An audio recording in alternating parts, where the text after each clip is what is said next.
ਵਾਹਿਗੁਰੂ ਸਾਹਿਬ ਜੀ। ਇੱਕ ਓੰਕਾਰ ਸਤਿਗੁਰ ਪ੍ਰਸਾਦ। ਸ੍ਰੀ ਨਾਨਕ ਅੰਗਦ ਗੁਰੂ ਅਮਰਦਾਸ ਪਦ ਬੰਦ। ਰਾਮਦਾਸ ਅਰਜਨ ਗੁਰੂ ਬਰ ਸ੍ਰੀ ਹਰਿ ਗੋਬਿੰਦ।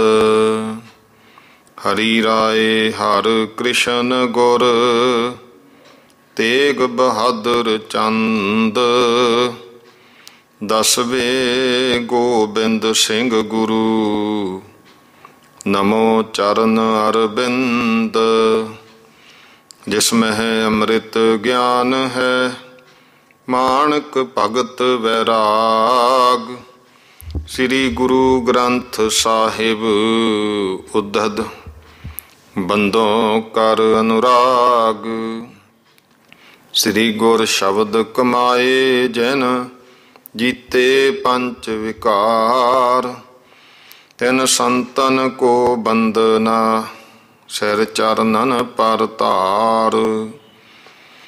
ਏਕ ਓੰਕਾਰ ਸਤਿਗੁਰੂ ਤਿਹ ਪ੍ਰਸਾਦ ਸਚ ਹੋਇ। ਵਾਹਿਗੁਰੂ ਜੀ ਕੀ ਫਤਿਹ। ਬਿਘਨ ਬਿਨਾਸਨ ਸੋਇ। ਵਾਹਿਗੁਰੂ ਜੀ ਕਾ ਖਾਲਸਾ ਵਾਹਿਗੁਰੂ ਜੀ ਕੀ ਫਤਿਹ। ਗਰੀਬ ਨਵਾਜ ਚਬਰ ਤਖਤ ਦੇ ਮਾਲਕ ਜੁਗੋ ਜੁਗ ਅਟਲ ਧੰਨ ਧੰਨ ਸ੍ਰੀ ਗੁਰੂ ਗ੍ਰੰਥ ਸਾਹਿਬ ਸੱਚੇ ਪਾਤਸ਼ਾਹ ਜੀ। ਗੁਰੂ ਸਾਹਿਬ ਜੀ ਦੀ ਕਿਰਪਾ ਬਖਸ਼ਿਸ਼ ਹੋਈ ਹੈ। ਸ਼ਾਮ ਦਾ ਸਮਾਂ ਸਤਸੰਗ ਘੜੀਆਂ ਪ੍ਰਾਪਤ ਹਨ। ਤਾਂ ਆਓ ਜੋ ਲੜੀਵਾਰ ਕਥਾ ਇਤਿਹਾਸ ਦੀ ਚੱਲ ਰਹੀ ਹੈ ਅਤੀ ਸਤਿਕਾਰਯੋਗ ਪੰਥ ਰਤਨ ਗਿਆਨੀ ਗਿਆਨ ਸਿੰਘ ਜੀ ਦੁਆਰਾ ਰਚਿਤ ਤਵਾਰੀਖ ਗੁਰੂ ਖਾਲਸਾ ਜੋ ਆਪ ਜੀ ਸੰਖੇਪ ਵਾਰਤਕ ਸਾਖੀਆਂ ਸਰਵਣ ਕਰ ਰਹੇ ਹੋ।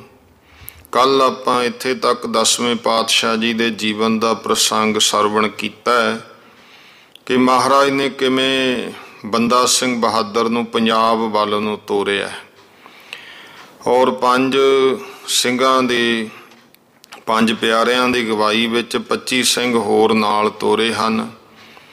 ਅਤੇ ਇਉਂ ਹੀ ਜਦੋਂ ਵੀ ਫਿਰ ਕੋਈ ਅਰਦਾਸ ਕਰਾਉਣ ਦੀ ਜ਼ਰੂਰਤ ਹੁੰਦੀ 5 ਪਿਆਰਿਆਂ ਤੋਂ ਕਰਾਉਂਦਾ। ਸ਼ਕਤੀਆਂ ਬੜੀਆਂ ਸੀ, ਧਨ ਪਦਾਰਥ ਜਿਹੜਾ ਹੈ ਆਉਣ ਲੱਗਿਆ ਹੈ। ਇਸੇ ਤਰ੍ਹਾਂ ਹੀ ਕਈ ਵਾਰੀ ਮਨੋਕਾਮਨਾ ਪੂਰੀਆਂ ਹੁੰਦੀਆਂ ਰਹੀਆਂ।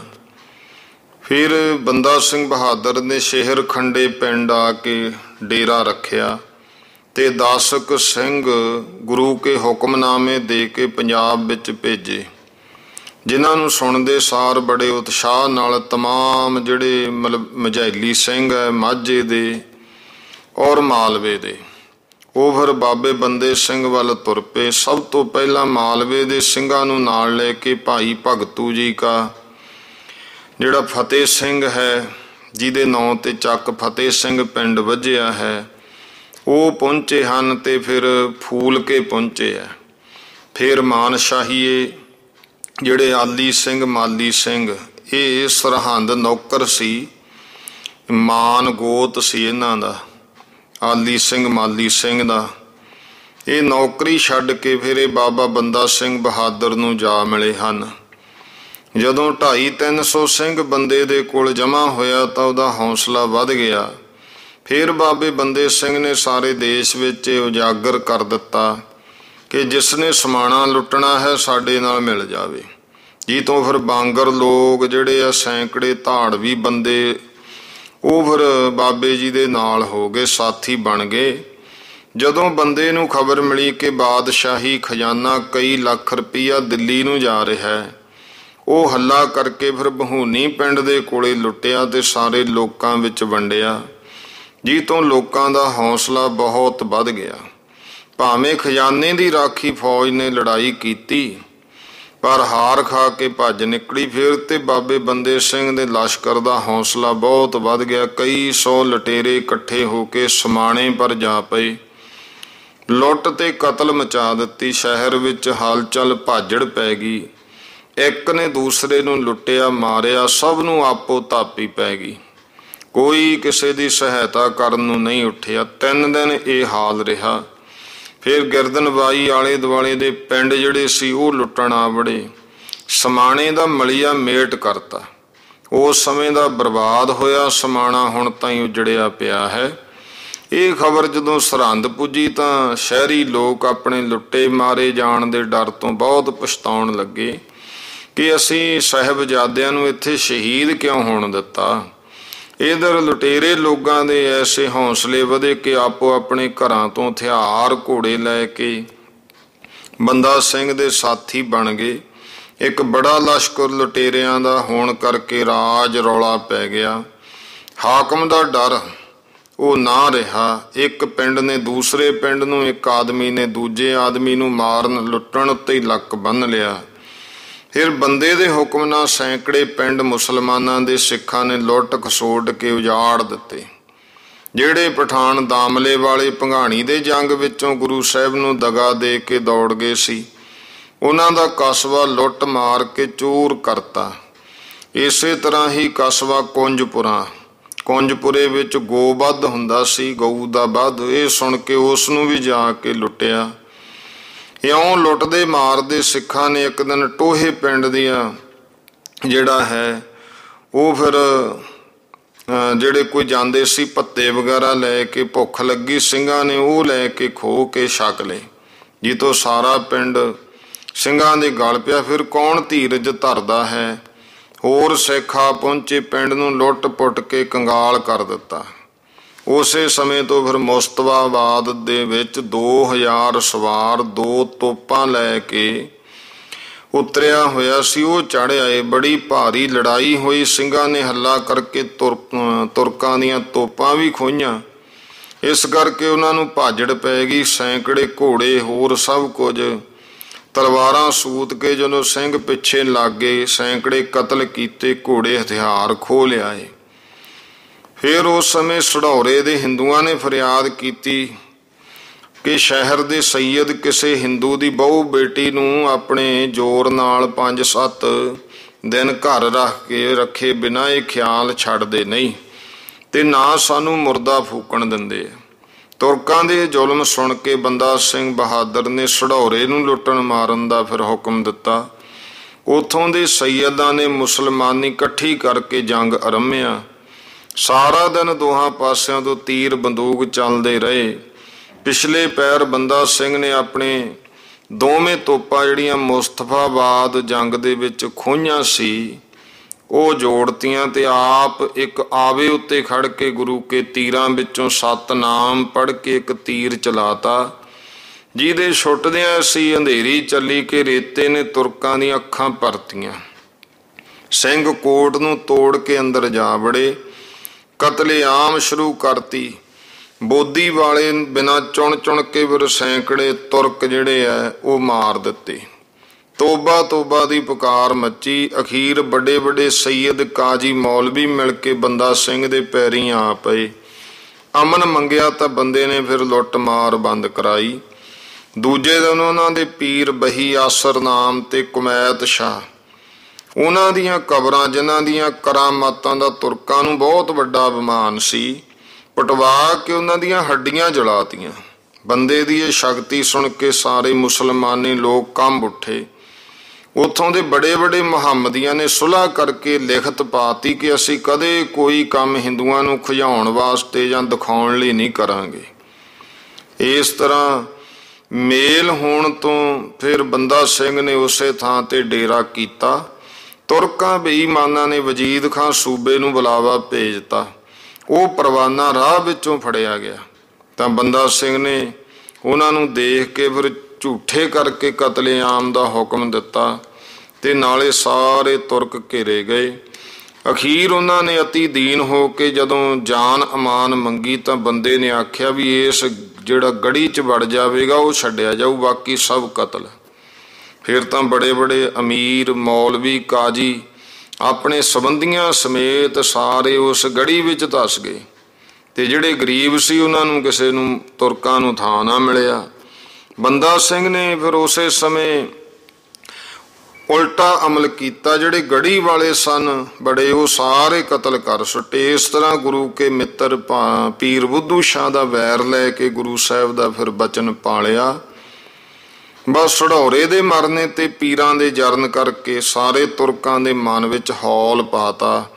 ਆਪਸ ਵਿੱਚ ਇਹ ਆਖਣ ਲੱਗ ਪਏ ਵੀ ਇਹ ਮਹਿਦੀ ਜਾਂ ਕੋਈ ਕਲਕੀ ਅਵਤਾਰ, ਇਹ ਅਪਾਰ ਸ਼ਕਤੀ ਵਾਲਾ, ਇਹ ਤਾਂ ਤੁਰਕਾਂ ਦੇ ਸੰਘਾਰ ਵਾਸਤੇ ਹੀ ਪ੍ਰਗਟ ਹੋਇਆ ਹੈ। ਇਹ ਸੁਣ ਕਿਸੇ ਪ੍ਰਕਾਰ ਦੀਨ ਮੁਹੰਮਦੀ ਨੂੰ ਛੱਡੇਗਾ ਨਹੀਂ। ਇਹੋ ਹੀ ਚਰਚਾ ਜਦੋਂ ਸਾਰੇ ਫੈਲੀ, ਜਿਹਨੂੰ ਸੁਣ ਕੇ ਭਾਵੇਂ ਵਜੀਦ ਖਾਂ ਸੂਬੇ ਸਰਹੰਦੀ ਨੇ ਬਥੇਰੀ ਤਕੜਾਈ ਕੀਤੀ, ਪਰ ਬੰਦੇ ਬਹਾਦਰ ਨੇ ਉਹਨਾਂ ਨਾਲ ਵੱਡਾ ਭਾਰੀ ਜੰਗ ਕਰਕੇ ਫਿਰ ਵਜੀਦ ਖਾਂ ਨੂੰ ਵੀ ਫੜ ਕੇ ਬੁਰੀ ਦਸ਼ਾ ਨਾਲ ਮਾਰਿਆ, ਅੱਗ 'ਚ ਸਾੜਿਆ।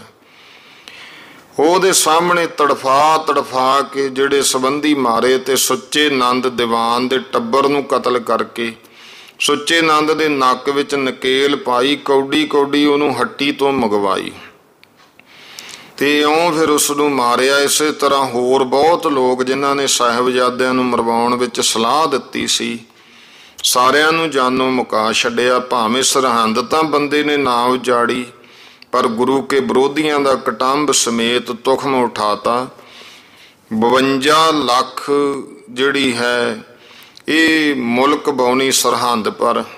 ਬੰਦਾ ਸਿੰਘ ਬਹਾਦਰ ਦੇ ਪ੍ਰਤਾਪ ਨਾਲ ਸਿੰਘਾਂ ਦਾ ਕਬਜ਼ਾ ਹੋਇਆ, ਥਾਂ ਪਰ ਥਾਂ ਤੇ ਹਾਕਮ ਕਾਇਮ ਕਰਤੇ।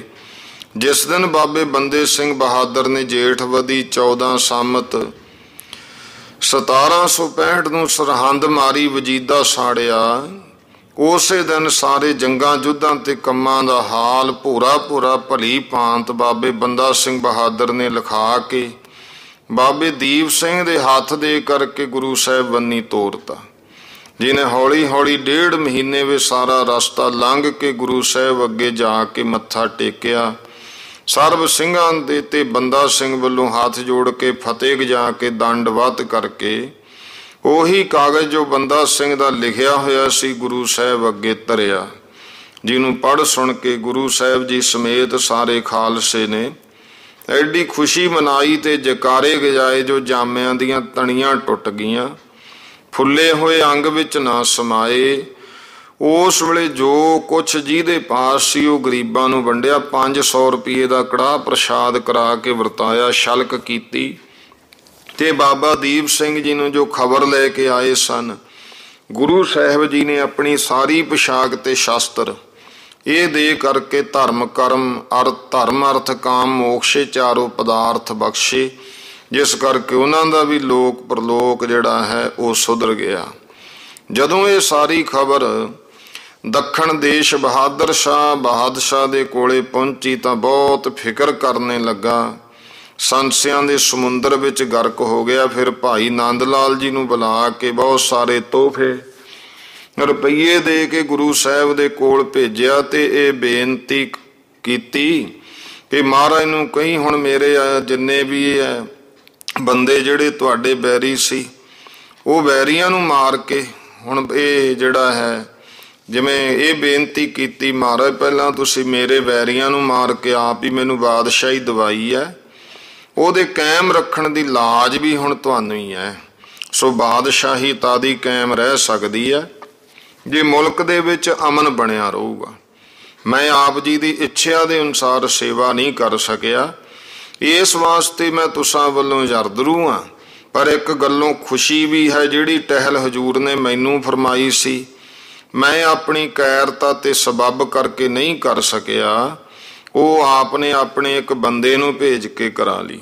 ਤੋ ਜਿਨ੍ਹਾਂ ਜਿਨ੍ਹਾਂ ਜ਼ਾਲਮਸ਼ਾਹੀ ਆਲਮਾਂ ਤੇ ਮਜ਼ਹਬ ਦੇ ਪੱਖਵਾਦ ਵਾਲੇ ਮੁਸਲਮਾਨਾਂ ਨੇ ਗੁਰੂ ਕੇ ਘਰ ਨਾਲ ਬੁਰਿਆਈ ਦਗਾ ਫਰੇਬ ਜਬਰੀ ਕੀਤੀ ਸੀ, ਉਹਨਾਂ ਨੂੰ ਤੇ ਮਹਾਰਾਜ ਉਹਨਾਂ ਦੇ ਕਰਮ ਦਾ ਫਲ ਭੁਗਾ ਕੇ ਬਰਬਾਦ ਕਰ ਛੱਡਿਆ ਹੈ। ਬਾਕੀ ਪਹਾੜੀ ਰਾਜਿਆਂ ਤੇ ਜਿਹੜੇ ਕੋਈ ਹੋਰ ਹਿੰਦੂ ਤੁਰਕ ਸਨ, ਉਹਨਾਂ ਨੂੰ ਵੀ ਉਹ ਆਪੇ ਸਾਧ ਲਊਗਾ। ਇਸ ਵਾਸਤੇ ਹੁਣ ਮੇਰੇ ਉੱਤੇ ਮਿਹਰਬਾਨੀ ਕਰੋ, ਤੁਸੀਂ ਆਪਣੇ ਚੇਲੇ ਬਾਬੇ ਬੰਦੇ ਸਿੰਘ ਨੂੰ ਇਹ ਗਦਰ ਮਚਾਉਣੇ ਤੇ ਲੁੱਟ ਮਾਰ ਕਰਨ ਤੋਂ ਵਰਜ ਦਿਓ। ਉਸ ਦੇ ਗੁਜ਼ਾਰੇ ਵਾਸਤੇ ਜੋ ਕੁਛ ਆਪ ਦੀ ਰਾਏ ਹੋਵੇ ਉਹਨਾਂ ਇਲਾਕਾ ਸਿੱਖਾਂ ਸਮੇਤ ਉਹਨੂੰ ਦਿੱਤਾ ਜਾਊਗਾ। ਇਹ ਲਿਖਤ ਤੇ ਅਨੇਕਾਂ ਤੋਹਫੇ ਲੈ ਕੇ ਭਾਈ ਨੰਦ ਲਾਲ ਜੀ ਨੇ ਅਹਿਮਦ ਨਗਰ ਤੋਂ ਬਾਦਸ਼ਾਹ ਕੋਲੋਂ ਚੱਲ ਕੇ ਗੁਰੂ ਸਾਹਿਬ ਨੂੰ ਆ ਕੇ ਮੱਥਾ ਟੇਕਿਆ। ਨਜ਼ਰਾਨੇ ਭੇਟਾ ਅਰਪਣ ਕਰਕੇ ਬਾਦਸ਼ਾਹ ਦਾ ਮੁਰਾਸਲਾ ਦਿੱਤਾ, ਜਿਹਨੂੰ ਪੜ੍ਹ ਕੇ ਭਾਈ ਨੰਦ ਲਾਲ ਜੀ ਨੂੰ ਸਤਸੰਗ ਤੇ ਵਿਹਾਰ ਦੇ ਸੱਚੇ ਬਚਨ ਸਮਝਾ ਕਰਕੇ ਡੇਰਾ ਕਰਾਇਆ, ਪ੍ਰਸ਼ਾਦ ਛਕਾਇਆ। ਦੋਹਾਂ ਪਾਸਿਆਂ ਤੋਂ ਵਿਚਾਰ ਹੁੰਦੀ ਰਹੀ। ਅਗਲੇ ਦਿਨ ਮਹਾਰਾਜ ਸ਼ਿਕਾਰ ਗਏ ਹਨ। ਅਗਲੀ ਭਲਕ ਗੁਰੂ ਸਾਹਿਬ ਦੀ ਗੋਦਾਵਰੀ ਗੰਗਾ ਦੇ ਕਿਨਾਰੇ ਬੈਠੇ ਇੱਕ ਭਾਈ ਗੁਰਦਿੱਤੇ ਨਾਮ ਦੇ ਸੁਦਾਗਰ ਨੇ ਆ ਕਰਕੇ ਇੱਕ ਨਗੀਨਾ ਅੱਗੇ ਰੱਖ ਕੇ ਮੱਥਾ ਟੇਕਿਆ। ਗੁਰੂ ਸਾਹਿਬ ਨੇ ਉਹ ਚੁਕਵਾ ਕੇ ਗੋਦਾਵਰੀ 'ਚ ਸੁਟਾਤਾ।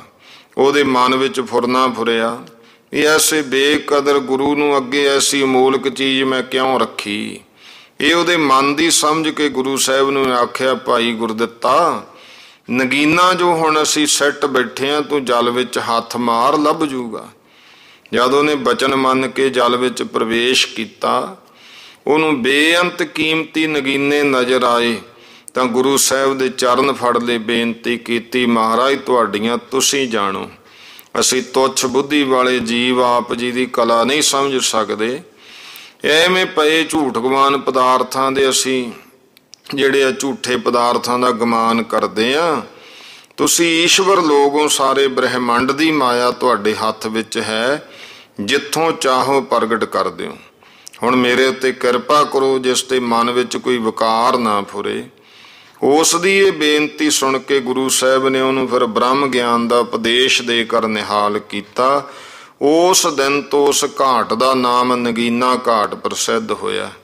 ਇਹ ਸ਼ਕਤੀ ਤੇ ਲੀਲਾ ਗੁਰੂ ਸਾਹਿਬ ਜੀ ਦੀ ਦੇਖ ਕੇ ਭਾਈ ਨੰਦ ਲਾਲ ਜੀ ਹੱਕੇ ਬੱਕੇ ਰਹਿ ਗਏ। ਫਿਰ ਜਦ ਉਹਨੇ ਗੁਰੂ ਸਾਹਿਬ ਅੱਗੇ ਬੇਨਤੀ ਕਰਕੇ ਬਾਦਸ਼ਾਹ ਦੇ ਮੁਰਾਸਲੇ ਦਾ ਉੱਤਰ ਚਾਹਿਆ ਤਾਂ ਮਹਾਰਾਜ ਨੇ ਆਖਿਆ, ਜੋ ਕੁਛ ਹੋ ਰਿਹਾ ਹੈ ਸਭ ਅਕਾਲ ਪੁਰਖ ਦੇ ਹੁਕਮ ਨਾਲ ਹੋ ਰਿਹਾ, ਤੁਸੀਂ ਦੇਖਦੇ ਰਹੋ ਕੀ ਕੁਝ ਅੱਗੇ ਨੂੰ ਹੋਵੇਗਾ। ਭਾਈ ਨੰਦ ਲਾਲ ਜੀ ਨੇ ਗੁਰੂ ਸਾਹਿਬ ਦੀ ਮਰਜ਼ੀ ਵੇਖ ਕੇ ਬਾਦਸ਼ਾਹ ਨੂੰ ਸਾਰਾ ਹਾਲ ਲਿਖ ਭੇਜਿਆ। ਉੱਥੋਂ ਉੱਤਰ ਆਇਆ ਕਿ ਮੁਨਸ਼ੀ ਜੀ, ਆਪ ਜੀ ਗੁਰੂ ਸਾਹਿਬ ਦੇ ਕੋਲ ਹੀ ਠਹਿਰੇ ਰਹੋ, ਮੈਂ ਆਪ ਗੁਰੂ ਸਾਹਿਬ ਦੀ ਜ਼ਿਆਰਤ ਵਿੱਚ ਆਉਂਦਾ ਹਾਂ। ਇਸ ਕਰਕੇ ਭਾਈ ਨੰਦ ਲਾਲ ਜੀ ਤਾਂ ਫਿਰ ਇੱਥੇ ਨੰਦੇੜ ਹੀ ਠਹਿਰੇ ਰਹੇ। 10 ਕੁ ਦਿਨਾਂ ਪਿੱਛੋਂ ਅਹਿਮਦ ਨਗਰ ਤੋਂ ਇਹ ਗੋਲਕੁੰਡੇ ਨੂੰ ਜਾਂਦਾ ਹੋਇਆ ਬਹਾਦਰ ਸ਼ਾਹ ਨੰਦੇੜ ਉਤਰਿਆ ਤੇ ਗੁਰੂ ਸਾਹਿਬ ਦੇ ਦਰਸ਼ਨਾਂ ਨੂੰ ਆਇਆ। ਉੱਥੋਂ ਗੁਰੂ ਸਾਹਿਬ ਜੀ ਫਿਰ ਨਦੀ ਕਿਨਾਰੇ, ਜਿੱਥੇ ਹੁਣ ਹੀਰਾ ਘਾਟ ਹੈ, ਇੱਥੇ ਬੈਠੇ। ਬਾਦਸ਼ਾਹ ਨੇ 51 ਅਸ਼ਰਫੀਆਂ ਅੱਗੇ ਧਰ ਕੇ ਇੱਕ ਹੀਰਾ ਅਮੋਲਕ ਉਹ ਅਰਪਣ ਕੀਤਾ। ਸੋ ਗੁਰੂ ਸਾਹਿਬ ਨੇ ਉਹ ਵੀ ਜਿਹੜਾ ਹੀਰਾ ਸੀ ਉਹ ਗੋਦਾਵਰੀ 'ਚ ਮਾਰਿਆ। ਬਾਦਸ਼ਾਹ ਨੇ ਰੰਜ ਜਿਹਾ ਮੰਨਿਆ। ਮਹਾਰਾਜ ਕਹਿਣ ਲੱਗੇ, ਸਾਡਾ ਖਜ਼ਾਨਾ ਦਰਿਆ ਹੈ, ਜੇ ਕੋਈ ਸੰਸਾ ਹੈ ਤਾਂ ਦੇਖ ਲੈ। ਜਦੋਂ ਬਾਦਸ਼ਾਹ ਨੇ ਉਹ ਗੰਗਾ ਜਲ ਗੋਦਾਵਰੀ ਦੇ ਜਲ ਵਿੱਚ ਝਾਤ ਪਾਈ, ਬੇਅੰਤ ਹੀਰੇ ਮੋਤੀ ਚੂਨੀਆਂ ਨੀਲਮ ਮਾਣਕ ਪੰਨੇ ਪੁਖਰਾਜ ਲਾਲ ਇਤਿਆਦਿਕ ਹੋਰ ਜਵਾਹਰਾਤ ਨਜ਼ਰ ਆਏ। ਤਾਂ ਇਸ ਚਰਜ ਦੇਖ ਕੇ ਬਾਦਸ਼ਾਹ ਨੇ ਗੁਰੂ ਸਾਹਿਬ ਦੇ ਚਰਨ ਫੜ ਲਏ ਤੇ ਬੇਨਤੀ ਕੀਤੀ, ਪੀਰ ਜੀ ਆਪ ਚਾਹੋ ਤਾਂ ਸਾਰੇ ਪੱਥਰ ਹੀਰੇ ਬਣ ਜਾਣ, ਕਿਉਂਕਿ ਮਾਇਆ ਸਭ ਤੁਹਾਡੇ ਆਸਰੇ ਹੈ। ਹੁਣ ਇਹ ਕਿਰਪਾ ਕਰੋ ਆਪਣੇ ਸੇਵਕ ਬੰਦਾ ਬਹਾਦਰ ਨੂੰ, ਜਿਹਨੇ ਮੁਲਕ ਪੰਜਾਬ ਵਿੱਚ ਜਾ ਕੇ ਵੱਡੀ ਧੁੰਮ ਮਚਾ ਰੱਖੀ ਹੈ। ਅਨੇਕਾਂ ਸ਼ਹਿਰ ਪਿੰਡ ਲੁੱਟ ਪਿੱਟ ਕੇ ਬਰਬਾਦ ਕਰਤੇ, ਅਨੰਤ ਮੁਸਲਮਾਨ ਤੁਰਕ ਮਾਰ ਕੇ ਪੀਰਾਂ ਦੀਆਂ ਹੱਡੀਆਂ ਕਬਰਾਂ ਚੋਂ ਕੱਢ ਕੱਢ ਸਾੜਤੀਆਂ। ਸਾਹਿਬਜ਼ਾਦਿਆਂ ਦਾ ਵੈਰ ਜਿਨ੍ਹਾਂ ਤੋਂ ਲੈਣਾ ਸੀ, ਉਹਨਾਂ ਦੇ ਜ਼ੁਲਮ ਦਾ ਫਲ ਭੁਗਾਤਾ। ਹੁਣ ਗਦਰ ਮਚਾਉਣੋਂ ਤੇ ਪਰਜਾ ਨੂੰ ਦਿਖਾਉਣੋਂ ਬੰਦ ਕਰਨਾ ਚਾਹੀਏ। ਗੁਰੂ ਸਾਹਿਬ ਕਹਿਣ ਲੱਗੇ, ਜੋ ਕੁਛ ਹੋ ਰਿਹਾ ਉਹ ਪਰਮੇਸ਼ਰ ਦੇ ਹੁਕਮ ਨਾਲ ਹੋ ਰਿਹਾ ਹੈ। ਜਦੋਂ ਜ਼ਾਲਮਾਂ ਦੇ ਜ਼ੁਲਮ ਦਾ ਫਲ ਉਹਨਾਂ ਨੂੰ ਪੂਰਾ ਪੂਰਾ ਮਿਲ ਜੂ, ਤਦੋਂ ਬੰਦਾ ਸਿੰਘ ਆਪ ਹੀ ਗਦਰ ਮਚਾਉਣੋਂ ਹਟ ਜਾਵੇਗਾ। ਤੂੰ ਭੋਰਾ ਭਰ ਚਿੰਤਾ ਨਾ ਕਰ। ਇਹ ਬਚਨ ਸੁਣ ਕੇ ਗੁਰੂ ਸਾਹਿਬ ਦੀ ਮਰਜ਼ੀ ਦੇਖ ਕੇ ਫਿਰ ਬਹਾਦਰ ਸ਼ਾਹ ਤਾਂ ਮੱਥਾ ਟੇਕ ਕੇ ਗੁਰੂ ਸਾਹਿਬ ਤੇ ਸਰੋਪਾਉ ਵਧਾਈ ਲੈ ਕੇ ਗੋਲਕੁੰਡੇ ਵੱਲੀ, ਜਿੱਥੇ ਲੜਾਈ ਲੱਗੀ ਹੋਈ ਸੀ, ਉਧਰ ਚਲਿਆ ਗਿਆ ਤੇ ਗੁਰੂ ਸਾਹਿਬ ਨੰਦੇੜ ਆਨੰਦ ਨਾਲ ਬਰਾਜੇ ਰਹੇ। ਗੁਰੂ ਸਾਹਿਬ ਦੇ ਕੋਲ ਜਦੋਂ ਬਹਾਦਰ ਸ਼ਾਹ ਆਇਆ ਸੀ ਤਾਂ ਉਸ ਸਮੇਂ ਇੱਕ ਦਿਨ ਅਮੀਰਾਂ ਵਜ਼ੀਰਾਂ ਨੇ ਸਭਾ ਵਿੱਚ ਗੁਰੂ ਸਾਹਿਬ ਨੂੰ ਬੇਨਤੀ ਕੀਤੀ, ਪੀਰ ਜੀ ਅਸੀਂ ਆਪ ਜੀ ਦੇ ਤੀਰਾਂ ਦੀ ਮਹਿਮਾ ਬਹੁਤ ਸੁਣੀ ਹੈ, ਚੱਲਦੇ ਨਹੀਂ ਦੇਖੇ। ਦੇਖਣ ਦਾ ਬੜਾ ਵੱਡਾ ਮਨ ਵਿੱਚ ਚਾਅ ਹੈ। ਗੁਰੂ ਸਾਹਿਬ ਨੇ ਕਿਹਾ ਸੀ ਭਲਕੇ ਦਿਖਾਵਾਂਗੇ। ਅਗਲੀ ਭਲਕ ਗੋਦਾਵਰੀ ਕਿਨਾਰੇ ਮੈਦਾਨ ਵਿੱਚ ਨਿਸ਼ਾਨੇ ਕੱਢੇ ਗਏ। ਤੀਰਾਂ ਦੇ ਚਲਵਈਏ ਆ ਕੇ ਜਮ੍ਹਾਂ ਹੋ ਗਏ, ਸਭ ਨੇ ਤੀਰ ਚਲਾਏ। ਭਾਵੇਂ ਗੁਰੂ ਸਾਹਿਬ ਜੀ ਦੇ ਤੀਰਾਂ ਦੇ ਬਰਾਬਰ ਹੋਰ ਕਿਸੇ ਦਾ ਤੀਰ ਨਾ ਪੁੱਜਿਆ ਤੇ ਨਾ ਹੀ ਕੋਈ ਉਨੀ ਦੂਰੋਂ ਨਿਸ਼ਾਨਾ ਜਿਹੜਾ ਹੈ ਉਹ ਲਾ ਸਕਿਆ। ਇੱਕ ਪੰਜਾਬੀ ਪਠਾਨ, ਇਹ ਗੁੱਲ ਖਾਂ, ਅਤੌਲਾ ਖਾਂ, ਇਹਨਾਂ ਦੇ ਤੀਰ ਕੁਛ ਚੰਗੇ ਚੱਲਦੇ ਦੇਖ ਕੇ ਗੁਰੂ ਸਾਹਿਬ ਬਹੁਤ ਖੁਸ਼ੀ, ਉਹਨਾਂ ਦਾ ਨਾਂ ਪੁੱਛਿਆ ਤਾਂ ਪਠਾਨ ਨੇ ਆਖਿਆ ਜੀ ਮੁਲਕ ਪੰਜਾਬ ਜਲੰਧਰ ਸ਼ਹਿਰ ਦੇ ਨੇੜੇ ਤੇੜੇ ਵੱਡੇ ਮੀਰ ਪਿੰਡ ਹੈ, ਉੱਥੋਂ ਦੇ ਰਹਿਣ ਵਾਲੇ ਸੈਦੇ ਖਾਂ ਦੇ ਪੁੱਤਰ ਤੇ ਪੈਂਦੇ ਖਾਂ ਦੇ ਪੋਤਰੇ ਹਾਂ ਅਸੀਂ, ਜਿਹੜਾ ਸਾਰੇ ਦੇਸ਼ ਵਿੱਚ ਵੱਡਾ ਭਾਰੀ ਉੱਘਾ ਸੂਰਬੀਰ ਗੁਰੂ ਹਰਗੋਬਿੰਦ ਸਾਹਿਬ ਨਾਲ ਲੜ ਕੇ ਸ਼ਹੀਦ ਹੋਇਆ ਸੀ। ਮੇਰਾ ਨਾਮ ਗੁੱਲ ਖਾਂ ਹੈ ਤੇ ਮੇਰੇ ਭਾਈ ਦਾ ਨਾਮ ਅਤੌਲਾ ਖਾਂ ਹੈ। ਕੌਮ ਦੇ ਪਠਾਨ ਹੁੰਦੇ ਆ। ਹੁਣ ਅਸੀਂ ਦੋਵੇਂ ਭਾਈ ਸ਼ਾਹੀ ਨੌਕਰੋ ਉਹਨਾਂ ਸਵਾਰਾਂ ਵਿੱਚ ਆ ਜਿਹੜੇ ਨੰਦੇੜ ਸ਼ਹਿਰ ਦੇ ਸੂਬੇ ਪਾਸ ਰਹਿੰਦੇ ਆ ਤੇ ਮਾਈ ਵੀ ਸਾਡੇ ਕੋਲ ਹੀ ਰਹਿੰਦੀ ਹੈ। ਅੱਗੇ ਵੀ 2-3 ਵਾਰੀ ਆਪ ਜੀ ਦੇ ਦੀਦਾਰ ਕਰਨ ਗਏ ਹਾਂ, ਪਰ ਨਾਉ ਥਾਉ ਸਾਡਾ ਨਾਂ ਤੁਸੀਂ ਕਦੇ ਪੁੱਛਿਆ ਤੇ ਨਾ ਅਸੀਂ ਆਪ ਦੱਸਿਆ। ਇਹ ਕਥਾ ਸੁਣ ਕੇ ਗੁਰੂ ਸਾਹਿਬ ਨੇ 5 ਮੋਹਰਾਂ ਉਹਨਾਂ ਨੂੰ ਖਰਚਣ ਵਾਸਤੇ ਦੇ ਕੇ ਆਖਿਆ, ਚੰਗਾ ਤੁਸੀਂ ਸਾਡੇ ਕੋਲੇ ਆਇਆ ਕਰੋ। ਉਹਨਾਂ ਨੇ ਆਪਣੇ ਘਰ ਜਾ ਕੇ ਜਦੋਂ ਇਹ ਬਿਰਤਾਂਤ ਆਪਣੀ ਮਾਈ ਨੂੰ ਦੱਸਿਆ, ਉਹਨੇ ਆਖਿਆ ਪੁੱਤਰ ਭਾਵੇਂ ਤੁਹਾਡੇ ਦਾਦੇ ਪੈਂਦੇ ਖਾਂ ਨੂੰ ਇਹਨਾਂ ਦੇ ਦਾਦੇ ਗੁਰੂ ਹਰਗੋਬਿੰਦ ਸਾਹਿਬ ਨੇ ਮਾਰਿਆ ਸੀ, ਇਸ ਗੁਰੂ ਨੇ ਤੁਹਾਡੇ ਬਾਪ ਨੂੰ ਮਾਰਿਆ ਹੈ, ਪਰ ਉਹ ਜੰਗ ਵਿੱਚ ਮਾਰੇ ਗਏ। ਜਿੱਥੋਂ ਦੇ ਮਾਰੇ ਜਾਣ ਦੀ ਕੋਈ ਬੁਰਾਈ ਗੁਰੂ ਕੀ ਨਹੀਂ ਹੈ, ਉਹ ਜੰਗ ਗਏ ਕਾਰਨ ਮਾਰੇ ਗਏ। ਇਸ ਵਾਸਤੇ ਤੁਸੀਂ ਇਹਨਾਂ ਦਾ ਕਦੇ ਬੁਰਾ ਨਾ ਤੱਕਿਓ। ਇਹ ਪੀਰਾਂ ਪੀਰ ਵੱਡੇ ਦਾਤਾ ਲੋਕ ਨੇ। ਉਸ ਦਿਨ ਤੋਂ ਫਿਰ ਉਹ ਪਠਾਨ ਰੋਜ਼ ਆਉਣ ਲੱਗੇ, ਗੁਰੂ ਸਾਹਿਬ ਵੀ ਉਹਨਾਂ ਦਾ ਆਦਰ ਕਰਨ ਲੱਗੇ। ਹੁਣ ਕਲਗੀਧਰ ਪਾਤਸ਼ਾਹ ਮਹਾਰਾਜ ਜਿਨ੍ਹਾਂ ਨੇ ਆਪਣਾ ਜੋਤੀ ਜੋ ਸਮਾਉਣ ਦਾ ਸਮਾਂ ਨੇੜੇ ਆਇਆ ਸਮਝ ਕੇ ਆਪਣੇ ਮਹਿਲ ਜੋ ਮਾਤਾ ਸਾਹਿਬ ਦੇਵਾ ਕੌਰ ਸਤਿਗੁਰੂ ਜੀ ਨੇ ਜੋ ਉਸ ਵੇਲੇ ਗੁਰੂ ਸਾਹਿਬ ਦੇ ਕੋਲ ਸੀ ਪੰਜਾਬ ਵੱਲੀ ਤੋਰਨਾ ਚਾਹਿਆ ਤਾਂ ਉਹਨਾਂ ਨੇ ਬੇਬਲ ਹੋ ਕੇ ਬੇਨਤੀ ਕੀਤੀ, ਸਵਾਮੀ ਸਤਿਗੁਰੂ ਜੀ ਮੈਨੂੰ ਤੁਸੀਂ ਆਪਣੇ ਚਰਨਾਂ ਦੇ ਪਾਸ ਰੱਖੋ, ਮੇਰਾ ਪਰਚਾ ਆਸਰਾ ਹੋਰ ਕੁਛ ਨਹੀਂ। ਆਪ ਜੀ ਦੇ ਚਰਨ ਕਮਲ ਦੇਖੇ ਬਿਨਾ ਮੇਰਾ ਜਿਉਣਾ ਕਿਵੇਂ ਹੋਵੇਗਾ, ਕਿਉਂਕਿ ਇਸਤਰੀ ਦਾ ਜਾਮਾ ਪਤੀ ਦੇ ਨਾ ਪਾਸ ਹੋਇਆ ਕਿਸੇ ਕੰਮ ਨਹੀਂ। ਫਿਰ ਉਦੋਂ ਉਤਰ ਕੇ ਪੁੱਤਰ ਧਨ ਕੁਟੰਬ ਆਸਰਾ ਹੁੰਦਾ ਹੈ, ਸੋ ਮੇਰੇ ਪਾਸ ਨਹੀਂ ਹੈ, ਮੈਨੂੰ ਤਾਂ ਕੇਵਲ ਤੁਹਾਡਾ ਹੀ ਆਸਰਾ ਹੈ। ਬਿਨਾਂ ਆਸਰੇ ਤੋਂ ਇਸਤਰੀ ਦਾ ਨਿਰਵਾਹ ਕਿਸੇ ਪ੍ਰਕਾਰ ਵੀ ਨਹੀਂ ਹੋ ਸਕਦਾ। ਨਿਰਾਸੇ ਨਾ ਤੇ ਸ਼ਕਤੀ ਪੰਡਿਤਾ ਬੰਤ ਲਤਾ, ਐਸੇ ਹੁਣ ਹੋਏ ਇੱਕ ਜਿਵੇਂ ਨਿਰਾਸੇ ਨਾ ਤੇ ਸ਼ਕਤੀ ਪੰਡਿਤਾ ਬਨਤ ਲਤਾ, ਭਾਵ ਜਿਹੜੀ ਬਨਤਾ ਇਸਤਰੀ ਹੈ ਇਹ ਜਦੋਂ ਪਤੀ ਤੋਂ ਤਿਸ਼ਟ ਹੋ ਜਾਂਦੀ ਹੈ ਤਾਂ ਨਿਰਾਸ਼ ਹੈ, ਇਉਂ ਕਹਿ ਕੇ ਰੋ ਪਈ। ਗੁਰੂ ਸਾਹਿਬ ਨੇ ਧੀਰਜ ਦਿਲਾਸਾ ਦੇ ਕੇ ਆਖਿਆ, ਸਾਹਿਬ ਕੌਰਾਂ ਤੇਰਾ ਪੁੱਤਰ ਪੰਥ ਖਾਲਸਾ ਅਜਾਰ ਅਮਰ ਸਰਬ ਭਾਂਤ ਸੁਖਦਾਈ ਸੇਵਕ ਤੇਰੇ ਪਾਸ ਹਮੇਸ਼ਾ ਹਾਜ਼ਰ ਰਹਿਣ ਵਾਲਾ ਕਾਇਮ ਦੈਮ ਹੈ ਤੇ ਧਨ ਦੀ ਤੁਸਾਂ ਨੂੰ ਕੋਈ ਪਰਵਾਹ ਨਹੀਂ ਰਹੇਗੀ। ਗੁਰੂ ਘਰ ਦੇ ਸੇਵਕ ਬਹੁਤ ਸੇਵਾ ਕਰਨਗੇ। ਅਸੀਂ ਹੁਣ ਹੋਰ ਦੇਸ਼ ਨੂੰ ਜਾਣਾ ਹੈ, ਇਸ ਵਾਸਤੇ ਤੁਸੀਂ ਜਾ ਕੇ ਸੁੰਦਰੀ ਜੀ ਦੇ ਕੋਲ ਦਿੱਲੀ ਵਿੱਚ ਨਿਵਾਸ ਰੱਖੋ। ਜਦੋਂ ਫੇਰ ਵੀ ਸ੍ਰੀ ਮਾਤਾ ਸਾਹਿਬਾਂ ਨੇ ਬਹੁਤ ਹੱਠ ਤੇ ਪ੍ਰੇਮ ਪ੍ਰਗਟ ਕਰਕੇ ਆਖਿਆ, ਮਹਾਰਾਜ ਮੇਰਾ ਪਰਨ ਹੈ, ਆਪ ਦੇ ਦਰਸ਼ਨ ਕੀਤੇ ਬਿਨਾਂ ਮੈਂ ਅੰਨ ਜਲ ਨਹੀਂ ਛਕਦੀ, ਸੋ ਬਿਨਾਂ ਅੰਨ ਜਲ ਤਾਂ ਪ੍ਰਾਣ ਨਹੀਂ ਰਹਿੰਦੇ ਹਨ। ਫਿਰ ਜੋ ਮੇਰੇ ਪ੍ਰਾਣ ਅੰਤ ਦੁਖੀ ਹੋ ਕੇ ਦੇਹ ਤਿਆਗਣਗੇ ਤਾਂ ਤੇ ਹੁਣੇ ਹੀ ਕਿਉਂ ਨਾ ਆਪ ਦੇ ਸਾਥ ਮੈਂ ਆਪਣਾ ਤਨ ਤਿਆਗ ਦੇਵਾਂ, ਜਿਸ ਤੋਂ ਮੈਨੂੰ ਪਰਮ ਪਦ ਦੀ ਪ੍ਰਾਪਤੀ ਹੋਵੇ। ਇੱਥੋਂ ਤੱਕ ਵੀ ਹੋਇਆ ਕਿ ਜਿਵੇਂ ਸਮਾਜ ਵਿੱਚ ਸਤੀਆਂ ਆਪਣੇ ਪਤੀ ਨਾਲ ਚਲੀਆਂ ਜਾਂਦੀਆਂ, ਇਹ ਗੱਲ ਸੁਣ ਕੇ ਕਲਗੀਧਰ ਪਾਤਸ਼ਾਹ ਨੇ ਬਚਨ ਕੀਤਾ, ਆਤਮਘਾਤੀ ਮਹਾਪਾਪੀ ਹੁੰਦਾ ਹੈ।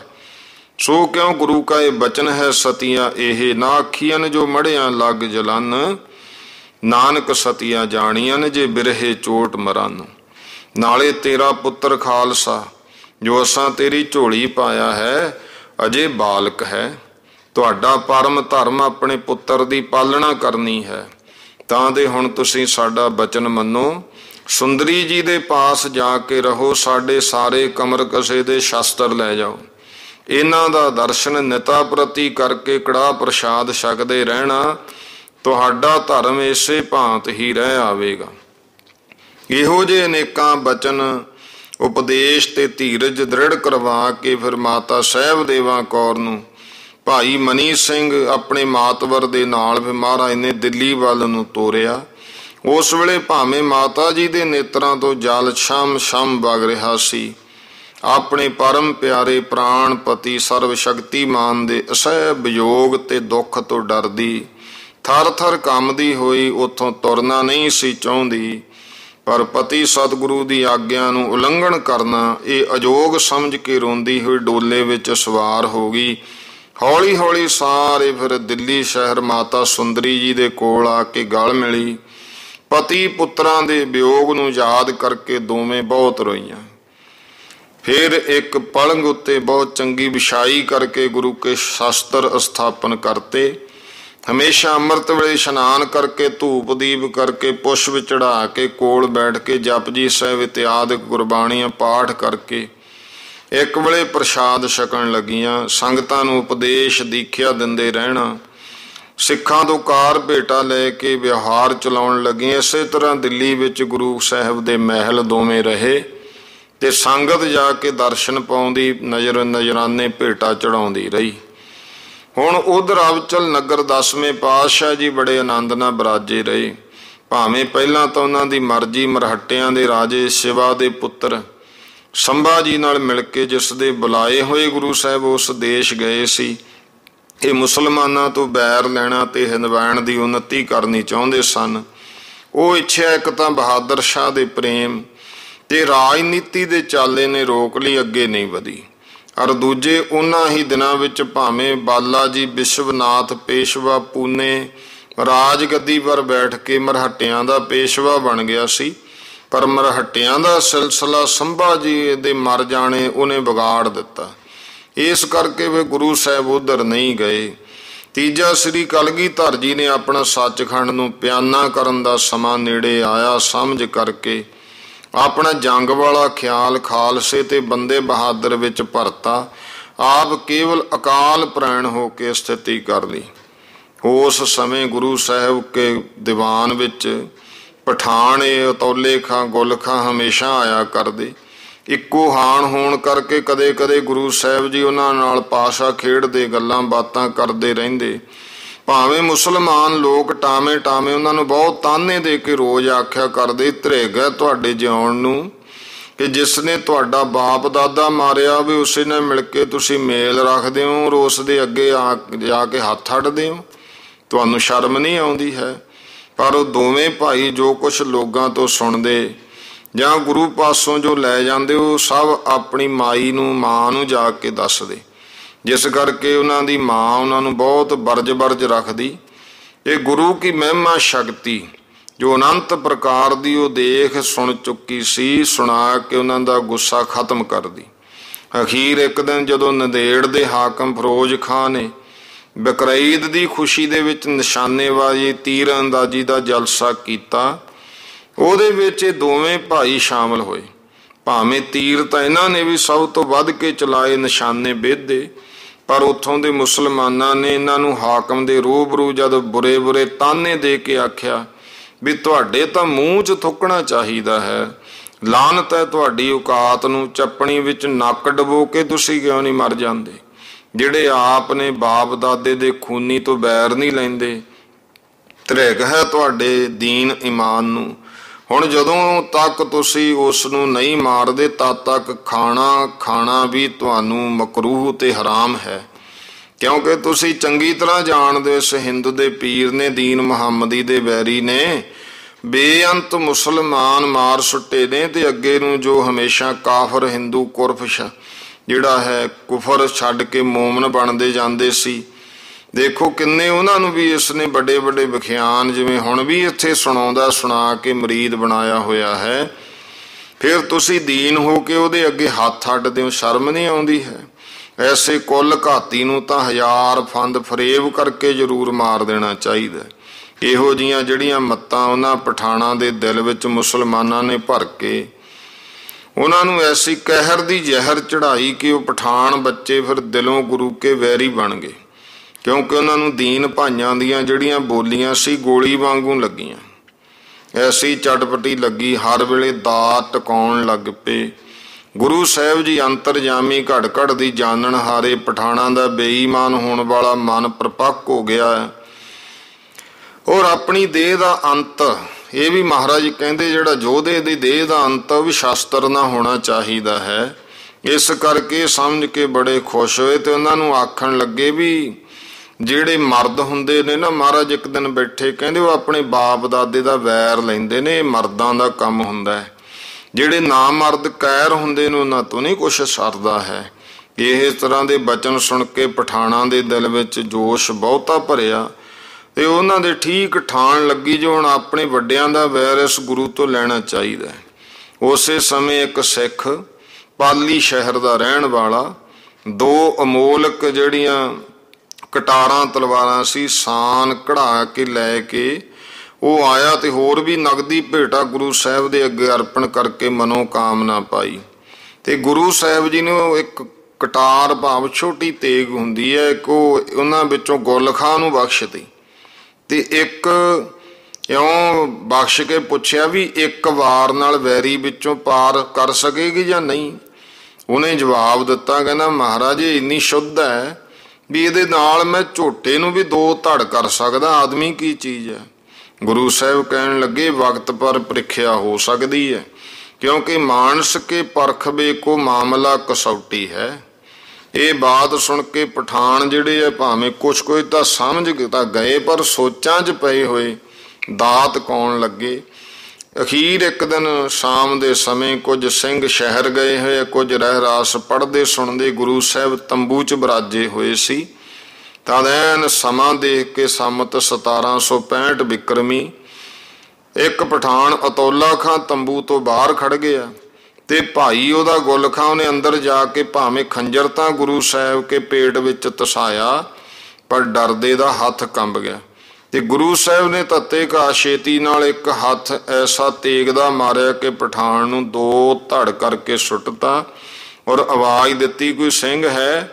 ਇੰਨਾ ਬਚਨ ਸੁਣਦੇ ਸਾਰ ਸਿੰਘ ਦੌੜ ਕੇ ਆਏ, ਉਹਨਾਂ ਨੂੰ ਦੇਖ ਕੇ ਅਤੌਲਾ ਖਾਂ ਭੱਜਣ ਲੱਗਿਆ ਪਰ ਤੰਬੂ ਦੀ ਲਾਸ਼ ਹੁੰਦੀ ਹੈ ਉਹਦੇ 'ਚ ਪੈਰ ਅੜ ਗਿਆ, ਡਿੱਗ ਪਿਆ। ਤਦ ਨੂੰ ਭਾਈ ਸੰਤੋਖ ਸਿੰਘ ਤੇ ਹਰਦਿੱਤ ਸਿੰਘ ਉਹਨਾਂ ਨੇ ਤੰਬੂ ਵਿੱਚ ਜਾ ਕੇ ਦੇਖਿਆ ਤੇ ਰੌਲਾ ਪਾਤਾ। ਪਹਿਲਾਂ ਤਾਂ ਉਹਨਾਂ ਨੂੰ ਨਿੱਤ ਆਉਣ ਜਾਣ ਵਾਲੇ ਸਮਝ ਕੇ ਉਹਨਾਂ ਦੇ ਸਿੰਘਾਂ ਨੂੰ ਕੋਈ ਸ਼ੱਕ ਨਹੀਂ ਸੀ, ਪਰ ਜਦੋਂ ਉਹਨੂੰ ਦੌੜਦਾ ਭੱਜਿਆ ਜਾਂਦਾ ਵੇਖਿਆ ਸਿੰਘ ਹੱਲਾ ਕਰਕੇ ਉਹਦੇ ਤੇ ਜਾ ਪਏ, ਟੁਕੜੇ ਟੁਕੜੇ ਕਰਤਾ। ਦੋਹਾਂ ਭਾਈਆਂ ਨੂੰ ਉਹਨਾਂ ਦੇ ਕਰਮ ਦਾ ਫਲ ਹੱਥੋਂ ਹੱਥੀ ਤੁਰੰਤ ਫੁਰਤ ਮਿਲ ਗਿਆ। ਫਿਰ ਜਦੋਂ ਸਿੰਘਾਂ ਨੇ ਤੰਬੂ 'ਚ ਆ ਕੇ ਗੁਰੂ ਕੇ ਜ਼ਖਮ ਤੇ ਪਿਸ਼ਾਕਾ ਲਹੂ ਨਾ ਤਰਬਤਰ ਹੋਇਆ ਵੇਖਿਆ, ਹੈਰਾਨ ਹੋ ਕੇ ਕਹਿਣ ਲੱਗੇ ਸਤਿਗੁਰੂ ਸਾਨੂੰ ਤਾਂ ਆਪ ਉਪਦੇਸ਼ ਹਮੇਸ਼ਾ ਦਿੰਦੇ ਹੋ ਕਿ ਤੁਰਕ ਦਾ ਭਰੋਸਾ ਵਿਸਾਹ ਨਹੀਂ ਕਰਨਾ, ਤੇ ਹੁਣ ਤੁਸੀਂ ਕਿਉਂ ਕੀਤਾ? ਵਿਸਾਹ ਕੀਤਾ ਤੇ ਤੁਰਕਾਂ ਨੂੰ ਮੂੰਹ ਲਾਇਆ, ਤਾਂ ਹੀ ਆਹ ਕਾਰਨ ਹੋਇਆ ਹੈ। ਸਿੰਘਾਂ ਨੂੰ ਵਿਆਕੁਲ ਹੋਇਆ ਵੇਖ ਕੇ ਗੁਰੂ ਸਾਹਿਬ ਵੱਡੇ ਹੌਸਲੇ ਤੇ ਧੀਰਜ ਨਾਲ ਕਹਿਣ ਲੱਗੇ ਤੁਸੀਂ ਘਬਰਾਓ ਨਾ, ਜ਼ਖਮ ਬਹੁਤ ਥੋੜਾ ਹੈ, ਅਸੀਂ ਰਾਜੀ ਹਾਂ। ਅਮਰ ਸਿੰਘ ਜਰਾ ਸੀ ਟਾਂਕੇ ਲਾਉਣ ਵਾਲਾ, ਮਹਾਰਾਜ ਕਹਿੰਦੇ ਉਹਨੂੰ ਸੱਦੋ ਜ਼ਖਮ ਸੀਵੇ। ਮਹਾਰਾਜ ਨੇ ਬੜੇ ਧੀਰਜ ਨਾਲ ਜ਼ਖਮ ਸਵਾ ਕੇ ਅਮਰ ਸਿੰਘ ਸਿਉਂ ਕੇ ਮਲਮ ਪੱਟੀ ਕਰਨ ਲੱਗਿਆ। ਸਿੰਘਾਂ ਨੇ ਉਸੇ ਦਿਨ ਬਹਾਦਰ ਸ਼ਾਹ ਬੰਨੀ ਮਰਾਸਲੇ ਵਿੱਚ ਸਾਰਾ ਹਾਲ ਲਿਖ ਕੇ ਸਿੱਖ ਨੂੰ ਤੋਰਿਆ। ਭਾਵੇਂ ਇਹ ਖਬਰ ਸੁਣਦੇ ਸਾਰ ਬਾਦਸ਼ਾਹ ਨੇ ਬਹੁਤ ਸੰਸਾ ਕੀਤਾ ਤੇ ਇੱਕ ਜਰਾਹ ਗੁਰੂ ਸਾਹਿਬ ਜੀ ਦੇ ਕੋਲ ਭੇਜਿਆ, ਪਰ ਜ਼ਖਮ ਉਹਨਾਂ ਦੇ ਆਉਣ ਤੋਂ ਪਹਿਲਾਂ ਹੀ ਚੰਗੇ ਹੋ ਗਏ ਸਨ। ਉਹਨਾਂ ਦੇ ਆਇਆਂ ਤੋਂ ਇਸ਼ਨਾਨ ਕਰ ਲਿਆ, ਕੜਾਹ ਪ੍ਰਸ਼ਾਦ ਵਰਤਾਇਆ, ਗਰੀਬਾਂ ਨੂੰ ਵਸਤਰ ਰੁਪਈਏ ਵੰਡੇ, ਸ਼ਾਹੀ ਜਰਾਹਾਂ ਨੂੰ ਸਰੋਪਾਓ ਦੇ ਕੇ ਵਿਦਾ ਕਰਤਾ। ਜਦੋਂ ਉਹਨਾਂ ਨੇ ਗੁਰੂ ਸਾਹਿਬ ਨੂੰ ਰਾਜੀ ਹੋਣ ਤੇ ਹੌਸਲੇ ਔਰ ਵੈਰੀ ਦੇ ਮਾਰਨ ਦੀ ਫੁਰਤੀ ਦਾ ਬਿਰਤਾਂਤ ਵੱਡੀ ਮਹਿਮਾ ਨਾਲ ਬਾਦਸ਼ਾਹ ਨੂੰ ਸੁਣਾਇਆ ਤਾਂ ਉਹਨੇ ਵੀ ਖੁਸ਼ ਹੋ ਕੇ ਬਹੁਤ ਖਰਾਇਤ ਕੀਤੀ। ਅਨੇਕਾਂ ਤੋਹਫੇ ਸੁਗਾਤਾਂ ਕੁਛ ਨਗਤੀ ਗੁਰੂ ਸਾਹਿਬ ਦੇ ਕੋਲੇ ਨਿਆਜ਼ ਭੇਜੀ। ਇਹ ਜ਼ਖਮ ਦਾ ਕਾਰਨ ਇੱਕ ਅੰਗਰੇਜ਼ ਨੇ ਜੋ ਉਸ ਸਮੇਂ ਸੰਭਾਜੀ ਮਰਹੱਟੇ ਦਾ ਨੌਕਰ ਸੀ, ਉਹਨੇ ਇਉਂ ਲਿਖਿਆ ਕਿ ਗੁਰੂ ਗੋਬਿੰਦ ਸਿੰਘ ਜੀ ਸਿੱਖਾਂ ਦੇ ਗੁਰੂ ਆਪਣੇ ਨਿੱਤ ਸੁਭਾਅ ਦੇ ਅਨੁਸਾਰ ਜੋ ਉਹ ਹਿੰਦੂਆਂ ਨੂੰ ਜ਼ਾਲਮ ਤੁਰਕਾਂ ਦੇ ਪੰਜੇ ਵਿੱਚੋਂ ਕੱਢਣ ਵਾਸਤੇ ਵਿਸ਼ੇਸ਼ ਬਖਿਆਨ ਉਪਦੇਸ਼ ਦੇ ਕਰਕੇ ਹਮੇਸ਼ਾ ਉਭਾਰਦੇ ਰਹਿੰਦੇ ਸੀ। ਇੱਕ ਦਿਨ ਬਕਰਾਈਦ ਦੇ, ਜਿਹੜਾ ਜਿਵੇਂ ਬੱਕਰੇ ਮਾਰ ਕੇ ਬਲੀ ਦਿੰਦੇ ਆ, ਬਕਰੀਦ ਕਹਿ ਦਿੰਦੇ ਆ, ਬਹੁਤ ਉਸ ਸਮੇਂ ਸਾਰੇ ਹਿੰਦੂਆਂ ਨੂੰ ਆਪਣੇ ਲੈਕਚਰ ਦੇ ਵਿੱਚ ਤੁਰਕਾਂ ਦੇ ਮੁਕਾਬਲੇ ਪਰ ਖੜੇ ਕਰਨ ਲਈ ਵੀਰ ਰਸ ਦੀ ਪਾਣ ਚੜ੍ਹਾ ਰਹੇ ਸਨ ਤੇ ਮੁਹੰਮਦੀ ਮੱਤ ਨੂੰ ਧੋਖੇ ਦੀ ਤੇ ਮੁਹੰਮਦ ਸਾਹਿਬ ਤੇ ਉਸਦੇ ਖਲੀਫੇ ਇਮਾਮਾਂ ਨੂੰ ਉਹਨਾਂ ਦੀਆਂ ਹਦੀਸਾਂ ਤੇ ਕੁਰਾਨ ਵਿੱਚੋਂ ਜਾਹਲ ਸਾਜ਼ ਸਾਬਤ ਕਰ ਰਹੇ ਸੀ। ਭਾਵੇਂ ਉਸ ਸਮੇਂ ਮੁਸਲਮਾਨਾਂ ਨੇ ਖਿੱਝ ਕੇ ਗੁਰੂ ਕੇ ਗਾਲ ਪੈਣਾ ਚਾਹਿਆ, ਪਰ ਹਿੰਦੂਆਂ ਤੇ ਸਿੱਖਾਂ ਨੇ ਇੱਕ ਮੁੱਠ ਹੋ ਕੇ ਤੁਰਕਾਂ ਦੇ ਮੂੰਹ ਮੋੜ ਦਿੱਤੇ, ਜਿਸ ਤੋਂ ਚਿੜ ਕੇ ਫਿਰ ਉਹਨਾਂ ਨੇ ਦੋ ਪਠਾਨ ਪੰਜਾਬੀ ਜੋ ਗੁਰੂ ਕੇ ਡੇਰੇ ਆਉਂਦੇ ਜਾਂਦੇ ਸਨ, ਉਹਨਾਂ ਨੂੰ ਸਿਖਾ ਕੇ ਗੁਰੂ ਸਾਹਿਬ ਦੇ ਮਾਰਨ ਲਈ ਉਭਾਰਿਆ। ਉਹਨਾਂ ਦੇ ਬਾਬੇ ਦਾਦੇ ਵੀ ਗੁਰੂ ਕੇ ਹੱਥੋਂ ਜੰਗ ਵਿੱਚ ਮਾਰੇ ਗਏ ਸਨ। ਇਸ ਕਰਕੇ ਉਹ ਵੀ ਗੁਰੂ ਸਾਹਿਬ ਨੂੰ ਆਪਣਾ ਵੈਰੀ ਸਮਝ ਕੇ ਦਾਤ ਟਿਕਾਉਣ ਲੱਗੇ। ਉੜ ਕੇ ਇੱਕ ਦਿਨ ਸੁੱਤੇ ਪਏ ਸਤਿਗੁਰ ਦੇ ਪੇਟ ਵਿੱਚ ਗੁਲਖਾਂ ਨੇ ਕਟਾਰ ਤਸਾਤੀ। ਭਾਵੇਂ ਤੱਤੇ ਕਾ ਛੇਤੀ ਨਾ ਉੱਠ ਕੇ ਉਹਨੂੰ ਗੁਰੂ ਪਾਤਸ਼ਾਹ ਨੇ ਉਹਦੇ ਭਾਈ ਨੂੰ ਸਿੱਖਾਂ ਨੇ ਉਸੇ ਜਗ੍ਹਾ ਮਾਰ ਸੁੱਟਿਆ, ਪਰ ਗੁਰੂ ਜੀ ਵੀ ਉਸੇ ਜ਼ਖਮ ਦੀ ਖਰਾਬੀ ਨਾਲ ਗੁਜ਼ਰ ਗਏ। ਇਹ ਇੱਕ ਲਿਖਾਰੀ ਸੀ, ਸੰਭਾਜੀ ਮਰਹੱਟੇ ਦਾ ਨੌਕਰ ਵੀ ਸੀ, ਇਹ ਅੰਗਰੇਜ਼ ਸੀ ਜਿਹਨੇ ਸਾਰੀ ਉਸ ਸਮੇਂ ਦੀ ਹਾਲਾਤ ਲਿਖੇ। ਉਹ ਲਿਖਦਾ ਕਿ ਇਸ ਗੁਰੂ ਜੈਸਾ ਨਿਰਭੈ ਬਹਾਦਰ ਹੋਰ ਕੋਈ ਦੂਜਾ ਨਹੀਂ ਜਿਹਦੀ ਉਪਮਾ ਦਿੱਤੀ ਜਾਵੇ। ਤਾਂ ਤੇ ਇਸ ਜਿਹਾ ਇਹੋ ਹੀ ਸੀ ਜਿਹਨੇ ਬਿਨਾਂ ਸਮਾਨ ਜੰਗ ਔਰੰਗਜ਼ੇਬ ਜੇ ਬਾਦਸ਼ਾਹ ਦੇ ਸਾਥ ਕਈ ਮਹੀਨੇ ਜੰਗ ਕਾਇਮ ਕਰਕੇ ਉਹਦੀ ਫੌਜ ਦੇ ਦੰਦ ਖੱਟੇ ਕਰ ਛੱਡੇ ਤੇ ਹਿੰਦੂਆਂ ਦੀ ਹਿਦਮੈਣ ਰੱਖ ਲਈ। ਇਸੇ ਤਰ੍ਹਾਂ ਹੁਣ ਇੱਕ ਦਿਨ ਜ਼ਖਮ ਰਾਜੀ ਹੋਇਆ, ਗੁਰੂ ਸਾਹਿਬ ਦੀਵਾਨ 'ਚ ਬੈਠੇ ਐ। ਹੈਦਰਾਬਾਦ ਦੇ ਕਾਰੀਗਰਾਂ ਨੇ ਆ ਕੇ ਕਈ ਪ੍ਰਕਾਰ ਦੇ ਸ਼ਾਸਤਰ ਭੇਟਾ ਕਰਕੇ ਇਨਾਮ ਪਾਇਆ। ਤਾਂ ਉਸ ਸਮੇਂ ਉਹਨਾਂ ਵਿੱਚੋਂ ਇੱਕ ਕਮਾਨ 9 ਟੰਕ ਦੀ, ਜਿਹੜੀ ਬਹੁਤ ਸਖਤ ਸੀ, ਦੀਵਾਲੀ ਪਰ ਨੰਦੇੜ ਸ਼ਹਿਰ ਦੇ ਲੋਕ ਗੁਰੂ ਸਾਹਿਬ ਦੇ ਕੋਲੇ ਕੜਾਹ ਪ੍ਰਸ਼ਾਦ ਲੈਣ ਆਏ। ਉਹਨਾਂ ਵਿੱਚੋਂ 5-4 ਵੱਡੇ ਅਮੀਰ ਆਦਮੀ ਵੀ ਦਰਸ਼ਨ ਕਰਨ ਆਏ ਹੋਏ ਸੀ। ਗੁਰੂ ਸਾਹਿਬ ਕੇ ਪਾਸ ਪਲੰਗ ਉੱਤੇ ਸ਼ਾਸਤਰ ਕਮਾਨ ਭੱਥੇ ਤੀਰਾਂ ਦੇ ਭਰੇ ਪਏ ਦੇਖ ਕੇ ਇੱਕ ਅਮੀਰ ਕਹਿਣ ਲੱਗਿਆ, ਉਹ ਕਹਿੰਦਾ ਵੀ ਇਹਨਾਂ ਕਮਾਨਾਂ ਨੂੰ ਕੋਈ ਚੜਾਉਣ ਵਾਲਾ ਹੈ ਅੱਜ ਕੱਲ੍ਹ। ਦੂਜੇ ਨੇ ਆਖਿਆ ਇਹੋ ਜਿਹੇ ਬੜੇ ਹਥਿਆਰ ਦਿਖਾਵੇ ਦੇ ਹੁੰਦੇ ਆ। ਤੀਜਾ ਕਹਿਣ ਲੱਗਿਆ, ਗੁਰੂ ਸਾਹਿਬ ਦੇ ਕੋਲੇ ਅਰਜ਼ ਕੀਤੀ, ਮਹਾਰਾਜ ਇਹ ਕਮਾਨ ਨੂੰ ਚੜਾ ਕੇ ਦਿਖਾਓ ਤਾਂ ਸਾਡੀ ਇੱਛਾ ਪੂਰੀ ਹੋ ਜੇ। ਗੁਰੂ ਸਾਹਿਬ ਨੇ ਉਹਨਾਂ ਦੀ ਤਸੱਲੀ ਵਾਸਤੇ ਸਾਰੇ ਧਨੁੱਖਾਂ ਵਿੱਚੋਂ ਜੋ ਵੱਡਾ ਕਠੋਰ 9 ਟੰਕੀ ਧਨੁੱਖ ਸੀ ਉਹ ਉਠਾ ਕੇ ਇਉਂ ਚਿੱਲਾ ਚੜਾ ਕਰਕੇ ਦੋਵੇਂ ਗੋਸ਼ੇ ਐਸੇ ਖਿੱਚੇ ਕਿ ਜਰੜ ਕਰਨ ਲੱਗ ਪਏ। ਉਸ ਸਮੇਂ ਬਹੁਤ ਜ਼ੋਰ ਲੱਗਣ ਕਰਕੇ ਜਿਹੜੇ ਜ਼ਖਮ ਅਜੇ ਅੱਲੇ ਸੀ ਉਹ ਖੁੱਲ੍ਹ ਗਏ, ਪੁਸ਼ਾਕੀ ਲਹੂ ਲੁਹਾਨ ਹੋ ਗਈ। ਉਹ ਉਮਰਾਓ ਤੇ ਹੋਰ ਸਿੰਘ ਸਭ ਦੇਖ ਕੇ ਖੜੇ ਹੀ ਬੱਗੇ ਮੂੰਹ ਹੋ ਗਏ, ਹਾਹਾਕਾਰ ਕਰਨ ਲੱਗ ਪਏ। ਭਾਵੇਂ ਸਿੰਘਾਂ ਨੇ ਛੇਤੀ ਨਾਲ ਗੁਰੂ ਸਾਹਿਬ ਦੇ ਜ਼ਖਮ ਤਾਂ ਬੰਨੇ, ਪਰ ਪਲੰਗ ਉੱਤੇ ਲਟਾ ਦਿੱਤੇ।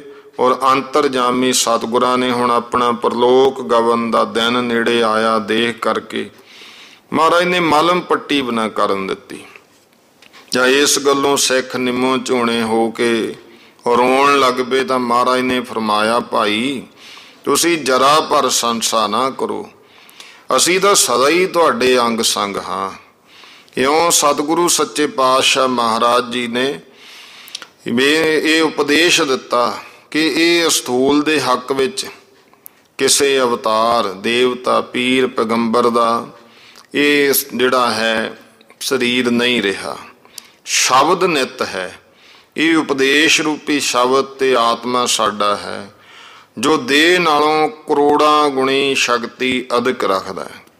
ਸੋ ਹਮੇਸ਼ਾ ਸਰਬ ਥਾਂ ਤੁਹਾਡਾ ਸਹਾਇਕ ਇਹ ਸ਼ਬਦ ਰਹੇਗਾ। ਤਾਂ ਹੀ ਇਹ ਲਿਖਿਆ ਹੈ, ਸ਼ਬਦ ਮਿਲਾਵਾ ਹੋਏ ਸੀ ਦੇਹ ਮਿਲਾਵਾ ਨਾਹੀਂ। ਜਿਵੇਂ ਆਕਾਸ਼ ਸਭ ਦੇ ਸਾਥ ਭੇਦ ਹੈ, ਤੈਸੇ ਮੇਰਾ ਆਤਮਾ ਖਾਲਸੇ ਦੇ ਆਤਮਾ ਸਾਥ ਮਿਲਿਆ ਹੋਇਆ ਹਮੇਸ਼ਾ ਸਹਾਇਕ ਰਹੇਗਾ। ਹੁਣ ਤੁਸੀਂ ਮੇਰੇ ਇਸ ਉਪਦੇਸ਼ ਨੂੰ ਹਮੇਸ਼ਾ ਧਾਰਨ ਕਰ ਰੱਖਣਾ। ਇੱਕ ਤਾਂ ਆਪ ਨੂੰ ਖਾਲਸਾ ਕੌਮ ਹਿੰਦੂ ਤੁਰਕ ਤੋਂ ਵੱਖਰੇ ਮੰਨਦੇ ਰਹਿਣਾ। ਬੇਟੀ ਰੋਟੀ ਦੀ ਸਾਂਝ ਕੇਵਲ ਆਪਸ ਵਿੱਚ ਰੱਖਣੀ, ਅਨਮਤੀ ਨਾਲ ਇਹ ਸਾਂਝ ਕਦੇ ਨਹੀਂ ਕਰਨੀ। ਦੂਜੇ ਮਰਨੇ ਪਰਨੇ ਦਾ ਸਭ ਵਿਹਾਰ ਗੁਰਮਤ ਦੇ ਅਨੁਸਾਰ ਕਰਦੇ ਰਹਿਣਾ। ਹਿੰਦੂਆਂ ਦੀ ਲਕੀਰ ਦੇ ਫਕੀਰ ਨਾ ਹੋਣਾ। ਤੀਜਾ ਮੜੀ ਮਸਾਣੀ ਗੁੱਗਾ ਸੁਲਤਾਨ ਬ੍ਰਹਮਾ ਵਿਸ਼ਨ ਸ਼ਿਵ ਆਦਿ ਕਲਪਤ ਦੇਵੀ ਦੇਵਤੇ ਨਾ ਮੰਨਣੇ ਨਾ ਪੂਜਣੇ। ਕੇਵਲ ਆਪਣੇ ਇਸ਼ਟ ਦੇਵ ਸ੍ਰੀ ਗੁਰੂ ਗ੍ਰੰਥ ਸਾਹਿਬ ਨੂੰ, ਜੋ ਕਿ ਪ੍ਰਤੱਖ ਉਪਦੇਸ਼ ਸੁਣਾ ਕਰ ਤੁਹਾਡੀ ਕਲਿਆਣ ਕਰਨ ਵਾਲਾ ਹੈ, ਇਸੇ ਨੂੰ ਮੰਨਣਾ ਪੂਜਣਾ। ਚੌਥਾ ਵੀ ਮਹਾਰਾਜ ਕਹਿੰਦੇ ਆਪਣੇ ਖਾਲਸਾ ਧਰਮ ਨੂੰ ਹੀ ਆਪਣੇ ਲੋਕ ਤੇ ਪ੍ਰਲੋਕ ਦਾ ਸੁੱਖ ਦਾ ਸਾਧਨ ਸਮਝਣਾ। ਹੋਰ ਜਿੰਨੇ ਅਨਮਤਾਂ ਦੇ ਕਰਮ ਧਰਮ ਹਨ, ਸਭ ਦੁੱਖਾਂ ਦੇ ਅਰ ਭੈ ਦੇ ਕਾਰਨ ਸਮਝ ਕੇ ਤਿਆਗ ਦੇਣੇ ਹੈ। ਪੰਜਵਾਂ ਸੂਰਬੀਰ ਹੋਣਾ, ਨਿਰਭੈਤਾ ਆਦਿਕ ਗੁਣ ਧਾਰਨ ਕਰਨੇ ਨੇ। ਆਪਣੀ ਕਮਾਈ ਸਾਥ ਨਿਰਵਾਹ ਕਰਨਾ, ਕਦੇ ਵੀ ਕਿਸੇ ਅੱਗੇ ਦੀਨ ਨਹੀਂ ਹੋਣਾ। ਕੂੜ ਨਾ ਬੋਲਣਾ, ਸਤ ਪ੍ਰਤੱਗ ਹੋਣਾ। ਆਤਮਾ ਅਨਾਤਮਾ ਦਾ ਨਿਰਣੇ ਕਰਕੇ ਅਨਾਤਮਾ ਦਾ ਤਿਆਗ ਤੇ ਆਤਮਾ ਦਾ ਗ੍ਰਹਿਣ ਦਿਨ ਪ੍ਰਤੀ ਦ੍ਰਿੜ ਕਰਨਾ ਹੈ। ਆਤਮਾ ਨੂੰ ਅਨਾਤਮਾ ਰੂਪ तीनों ਦੇਹੋਂ ਸੇ ਵੱਖਰਾ ਸਮਝਣਾ। ਪ੍ਰਮਾਤਮਾ ਸਾਥ ਸਦਾ ਅਭੇਦ ਮੰਨਣਾ ਹੈ। ਛੇਵਾਂ ਮਹਾਰਾਜ ਕਹਿੰਦੇ ਆਪਸ ਵਿੱਚ ਪਿਆਰ ਰੱਖ ਕੇ ਇੱਕ ਮੁੱਠ ਬਣ ਕੇ ਰਹਿਣਾ। ਸੱਜੇ ਖੱਬੇ ਹੱਥ ਵਿੱਚ ਆਪਣੀ ਵਸਤ ਲੈਣ ਵਾਂਗੂ ਸਿੱਖ ਭਾਈ ਨੂੰ ਪਦਾਰਥ ਦਿੰਦੇ ਲੈਂਦੇ ਸੰਕੋਚ ਨਹੀਂ ਕਰਨਾ ਤੇ ਆਪਸ ਵਿੱਚ ਸੱਚੇ ਮਿੱਤਰ ਬਣੇ ਰਹਿਣਾ ਹੈ। ਬਚਨ ਵੀ ਆਉਂਦੇ, ਲੈਣਾ ਦੇਣਾ ਪੁੱਛਣਾ, ਕਹਿਣਾ ਗੋਪ ਸੁਣਾਏ, ਖਟ ਲਖਣ ਮੀਤ ਕੇ ਭੋਜਨ ਖਾਏ ਖਵਾਏ। ਕਿ ਲੈਣਾ ਦੇਣਾ ਪੁੱਛਣਾ ਕਹਿਣਾ ਤੇ ਗੋਪ ਗੁਪਤ ਲੈਣੀ ਜਾਂ ਸੁਣਾਉਣਾ, ਇਹ 6 ਲੱਛਣ ਹੁੰਦੇ ਆ ਜਿਹੜੇ ਮਿੱਤਰ ਨਾਲ ਸਾਂਝੇ ਕਰਨੇ। ਤੋ ਇਸ ਤਰ੍ਹਾਂ ਸਤਿਗੁਰੂ ਸੱਚੇ ਪਾਤਸ਼ਾਹ ਮਹਾਰਾਜ ਜੀ ਨੇ ਉਪਦੇਸ਼ ਦਿੱਤਾ। ਸੱਤਵਾਂ ਮਹਾਰਾਜ ਕਹਿੰਦੇ ਜੰਗ ਵਿੱਚੋਂ ਹਾਰ ਮੰਨ ਕੇ ਮੁੜ ਲੜਨੋਂ ਕਦੇ ਨਹੀਂ ਟਲਣਾ ਹੈ। ਬੈਰੀ ਉੱਤੇ ਵਿਛਣਾ ਨਹੀਂ। ਆਪਣੇ ਇਸ਼ਟ ਗੁਰੂ ਦੇਵ ਅੱਗੇ ਸੀਸ ਝੁਕਾਉਣਾ, ਅਰਦਾਸ ਕਰਨੀ, ਹੋਰ ਕਿਸੇ ਅੱਗੇ ਸਿਰ ਨਹੀਂ ਝੁਕਾਉਣਾ। ਵਿਦਿਆ ਹੁਨਰ ਜੋ ਸੁਖਦਾਈ ਲਾਭਦਾਇਕ ਹੋਵੇ, ਉਹ ਜਿਉਂ-ਜਿਉਂ ਕਰਕੇ ਵੀ ਨਿਤਾ ਪ੍ਰਤੀ ਸੰਪਾਦਨ ਕਰਦੇ ਰਹਿਣਾ ਹੈ। ਵਿਦਿਆ ਗੁਰਸਿੱਖਾਂ ਕੋਲੋਂ ਪ੍ਰਾਪਤ ਕਰਨੀ, ਆਲਸ ਨਹੀਂ ਕਰਨੀ। ਯਾਰੀ ਚੋਰੀ ਠੱਗੀ ਨਿੰਦਾ ਚੁਗਲੀ ਵਕੀਲੀ ਕਦੇ ਨਹੀਂ ਕਰਨੀ। ਦੁਨੀਆ ਦੀ ਦੌਲਤ ਵਾਸਤੇ ਝੂਠ ਨਾ ਬੋਲਣਾ। ਇਹੋ ਜਿਹੇ ਅਨੇਕਾਂ ਪ੍ਰਕਾਰ ਦੇ ਸੁਖਦਾਈ ਉਪਦੇਸ਼, ਜਿਨ੍ਹਾਂ ਵਿੱਚੋਂ ਜਿਵੇਂ 52 ਬਚਨ ਆਮ ਆਉਂਦੇ ਆ, ਉਹਨਾਂ ਦੀ ਕਾਫੀ ਸਮਾਂ ਪਹਿਲਾਂ ਅੰਮ੍ਰਿਤ ਵੇਲੇ ਦੇ ਸਮੇਂ ਕਥਾ ਵੀ ਹੋਈ ਸੀ 52 ਬਚਨਾਂ ਦੀ। ਇੱਕ ਬਚਨ ਦੀ ਰੋਜ਼ ਕਥਾ 52 ਦਿਨ ਦੀ ਉਹ ਕਥਾ ਰਿਕਾਰਡ ਪਈ ਹੈ। ਜੋ ਇਸ ਤਰ੍ਹਾਂ ਮਹਾਰਾਜ ਨੇ ਕਿਰਪਾ ਕੀਤੀ, ਇਹੋ ਜਿਹੇ ਅਨੇਕਾਂ ਸੁਖਦਾਈ ਉਪਦੇਸ਼ ਸੁਣ ਕੇ ਖਾਲਸਾ ਜੀ ਨੇ ਬੇਨਤੀ ਕੀਤੀ ਕਿ ਸੱਚੇ ਪਾਤਸ਼ਾਹ ਹੁਣ ਕਿਰਪਾ ਕਰਨੀ ਵੀ ਪਿਛਲੇ ਗੁਰੂ ਜਦੋਂ ਆਪਣਾ ਚੋਲਾ ਛੱਡਦੇ ਰਹੇ ਨੇ ਤਾਂ ਉਸ ਸਮੇਂ ਅੱਗੇ ਨੂੰ ਆਪਣੀ ਜਗ੍ਹਾ ਹੋਰ ਗੁਰੂ ਥਾਪ ਕੇ ਉਸ ਦੇ ਲੜ ਸੰਗਤ ਨੂੰ ਲਾਉਂਦੇ ਰਹੇ ਐ। ਹੁਣ ਆਪ ਸਾਨੂੰ ਕਿਹਦੇ ਚਰਨੀ ਲਾ ਕੇ ਚੱਲੇ ਹੋ? ਕਿਉਂਕਿ ਜਿਵੇਂ ਇੱਕ ਬੰਨ ਬਿਨਾਂ ਬੁਹਾਰੀ ਨਕਾਰੀ ਹੋ ਜਾਂਦੀ, ਖਿੱਲਰ ਜਾਂਦੀ, ਇਸੇ ਤਰ੍ਹਾਂ ਇੱਕ ਗੁਰੂ ਰੂਪੀ ਬੰਨਣ ਬਿਨਾਂ ਸਭ ਸੰਗਤ ਦੇ ਤਿੱਤਰ ਬਿੱਤਰ ਹੋ ਜਾਣ ਦਾ ਡਰ ਹੈ। ਇਹ ਬੇਨਤੀ ਸਿੱਖਾਂ ਦੀ ਸੁਣ ਕੇ ਗੁਰੂ ਸਾਹਿਬ ਨੇ ਫਰਮਾਇਆ, ਭਾਈ ਸਿੱਖੋ, ਅਸੀਂ ਤੁਹਾਨੂੰ ਇੱਕ ਐਸੇ ਗੁਰੂ ਦੇ ਲੜ ਲਾਉਣੇ ਆ ਜੋ ਕਦੇ ਵੀ ਕਾਇਆ ਨਹੀਂ ਬਦਲੂਗਾ, ਸਦਾ ਇੱਕ ਰਸ ਅਜਰ ਅਮਰ ਬਣਿਆ ਰਹੂਗਾ ਤੇ ਪੱਖਪਾਤ ਬਿਨਾਂ ਸੱਚਾ ਅਥਕ ਉਪਦੇਸ਼ ਹਮੇਸ਼ਾ ਕਲੇਸ਼ ਕੱਟ ਕਰਦਾ ਰਹੂਗਾ। ਐਸਾ ਸਮਦਰਸੀ ਨਿਰਵਿਕਾਰ ਅਚਾਹ ਸਤਿਗੁਰੂ ਥਾਪਾਂਗੇ ਜੋ ਤੁਹਾਡੀਆਂ ਸਰਬ ਕਾਮਨਾ ਪੂਰੀਆਂ ਕਰਦਾ ਰਹੇ ਤੇ ਕਾਰ ਭੇਟ ਵੀ ਕਦੇ ਕੁਛ ਨਹੀਂ ਮੰਗੂਗਾ। ਇੰਨੇ ਬਚਨ ਕਰਕੇ ਕਲਗੀਧਰ ਜੀ ਨੇ ਆਦਿ ਸ੍ਰੀ ਗੁਰੂ ਗ੍ਰੰਥ ਸਾਹਿਬ ਜੀ ਦਾ ਪ੍ਰਕਾਸ਼ ਕਰਵਾ ਕਰ 5 ਪੈਸੇ ਇੱਕ ਨਾਰੀਅਲ ਅੱਗੇ ਧਰ ਕੇ 4 ਪ੍ਰਕਰਮਿਆਂ ਕਰਕੇ ਮੱਥਾ ਟੇਕ ਦਿੱਤਾ ਤੇ ਸਰਬ ਖਾਲਸੇ ਨੂੰ ਆਖਿਆ, ਅੱਜ ਤੋਂ ਇਹ ਧਰਮ ਅਰਥ ਕਾਮ ਮੋਕਸ਼ ਦੇਣ ਵਾਲਾ ਸਰਬ ਸ਼ਕਤੀਮਾਨ ਗ੍ਰੰਥ ਸਾਹਿਬ ਤੁਹਾਡਾ ਸਤਿਗੁਰੂ ਹੋਇਆ। ਆਗਿਆ ਭਈ ਅਕਾਲ ਕੀ ਤਬੀ ਚਲਾਇਓ ਪੰਥ, ਸਭ ਸਿੱਖਣ ਕੋ ਹੁਕਮ ਹੈ ਗੁਰੂ ਮਾਨਿਓ ਗ੍ਰੰਥ। गुरु ग्रंथ को मानियो प्रगट गुरा की देह, जो प्रभु को मिलना चाहे खोज शब्द महले। थोड़े थोड़े भेद नाल दोहरे आउंदे आ। तो इसे हुक्म नूं सब सिखां ने मन के गुरु ग्रंथ साहिब जी दे अगे मत्था टेकिया, प्रकरमिया कीते। भी आउंदा है गुरु खालसा मानीए प्रगट गुरां की दे। महाराज ने कहा देह खालसा ते आत्मा ग्रंथ। तो उस दिन तो गुरु ग्रंथ साहिब जी नूं फिर सिख गुरु मनण लगे। इस तरह श्री गुरु ग्रंथ साहिब जी नूं गुरु थाप के महाराज ने बहुत सारा कड़ा प्रसाद, पूरियां, कचौरियां, बूंदी भाजी सब तैयार कराती। सिख साधुआं गुरमुखां सब नूं छकाया। गरीब अमीर ब्राह्मण की सब आए। उस दिन सारा लंगर वरताउण विच दिन चलिया गया। सिखां ने गुरु साहिब दे हुक्म अनुसार फिर चंदन दे भार एक जगह जमा करके भाई दया सिंह, भाई धर्म सिंह, भाई संतोख सिंह, भाई हरदित सिंह इत्यादि सिखां ने चिखा दे चुफेरे कनाद खड़ी करवाती। सारी रात जागा होया। शब्द कीर्तन बाणी का उचारण सारी रात हुंदा रहा। अमृत वेले सब संगत ने इशनान करके गुरु साहिब अगे आके मत्था टेकिया। गुरु साहिब जी की तैयारी परलोक गवन दी देख के अनेकां सिखां दे अथरू बह तुरे। गुरु पातशाह जी कहन लगे, मेरे प्यारे खालसा जी, अकाल पुरख दी नेत किसे तो नहीं टली। उत्तम पुरख टालना भी नहीं चाहुंदे हन। और अवतार पैगंबर ऋषि मुनि जुगीश्वर भगत संत जो कोई संसार विच आया सब चले गए। काल शरीर दे सिर पर बली है। ये सारा ब्रह्मंड, पंजे तत्त, तीनों गुण, ब्रह्मा विष्णु शिव आदिक देवता सब अपनी अपनी उम्र भोग के अंत नूं काल भगवान दी चबीणी हो जाते है। इस वास्ते स्थूल देह दे विच मोह रखना चंगा नहीं। जो पुरख मोह माया विच फस के देह साथ स्नेह रखते ने, महाराज कहते से 84 दे बेअंत कलेश ते दुख पाउंदे है। ਜਿਹੜੇ गुरमुख लोग सतनाम श्री वाहिगुरु ਦਾ ਇਹ ਜਾਪ ਕਰਦੇ ਆਪ ਨੂੰ ਸਤ ਚਿਤ ਆਨੰਦ ਰੂਪ ਬ੍ਰਹਮ ਸਮਝਦੇ ਆ, ਉਹ ਮਲਾਹਾਂ ਦੀ ਤਰ੍ਹਾਂ ਭਵ ਸਾਗਰ ਤੋਂ ਤਰ ਕੇ ਹੋਰਨਾਂ ਨੂੰ ਵੀ ਤਾਰ ਕੇ ਲੈ ਜਾਂਦੇ ਆ।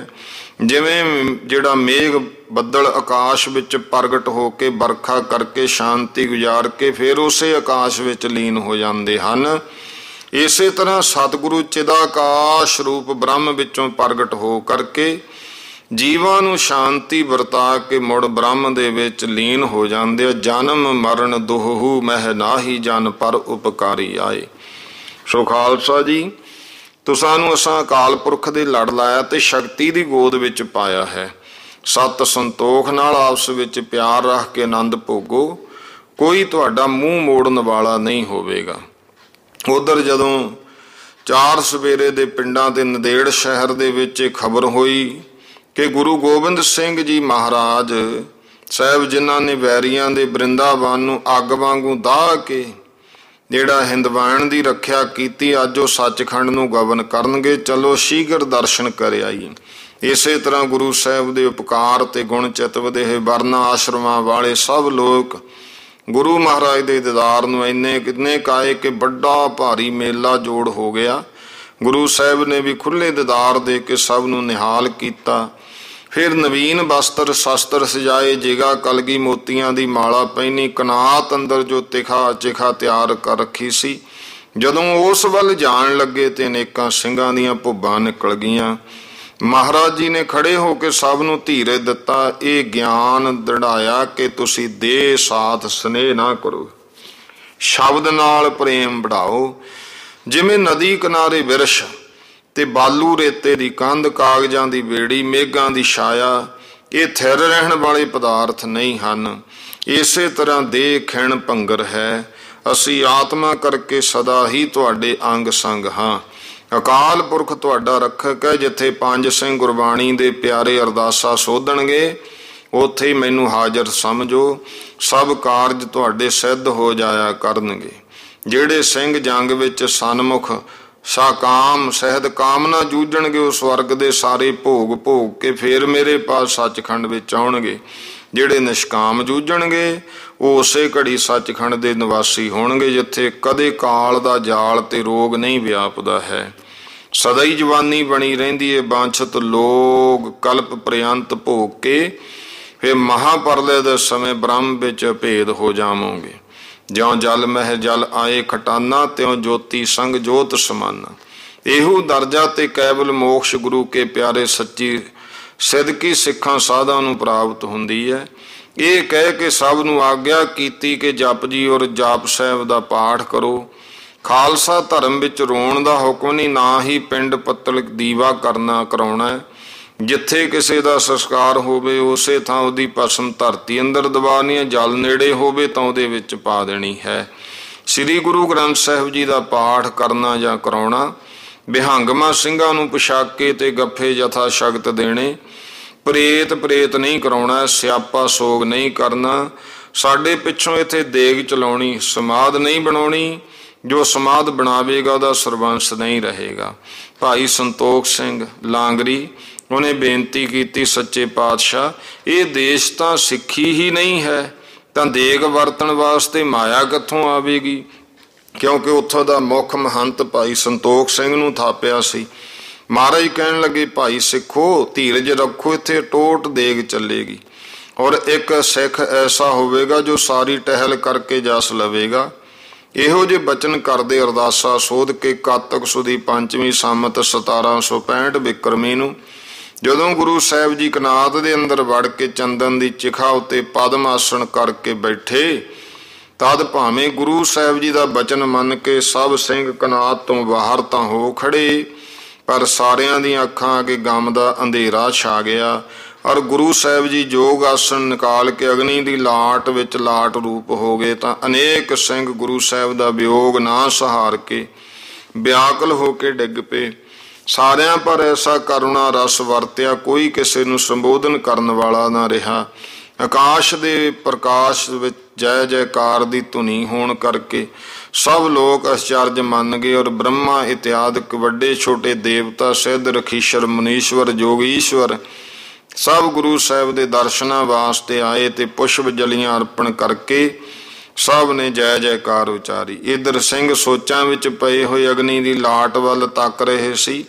ਤਦ ਤਵੇਲੇ ਵਿੱਚੋਂ ਇੱਕ ਸਿੰਘ ਨੇ ਆ ਕੇ ਆਖਿਆ, ਖਬਰ ਨਹੀਂ ਕੀ ਭਾਵੀ ਵਰਤੀ ਕਿ ਕਮੈਤ ਘੋੜਾ ਕਾਠੀ ਸਮੇਤ ਤਵੇਲੇ ਵਿੱਚ ਨਹੀਂ ਹੈ। ਇਹ ਗੱਲ ਸੁਣ ਕੇ ਸਾਰਿਆਂ ਨੂੰ ਹੋਰ ਬਹੁਤੀ ਹੈਰਾਨੀ ਹੋਈ। ਜਿੰਨੇ ਮੂੰਹ ਉਤਨੀ ਭਾਖਿਆ।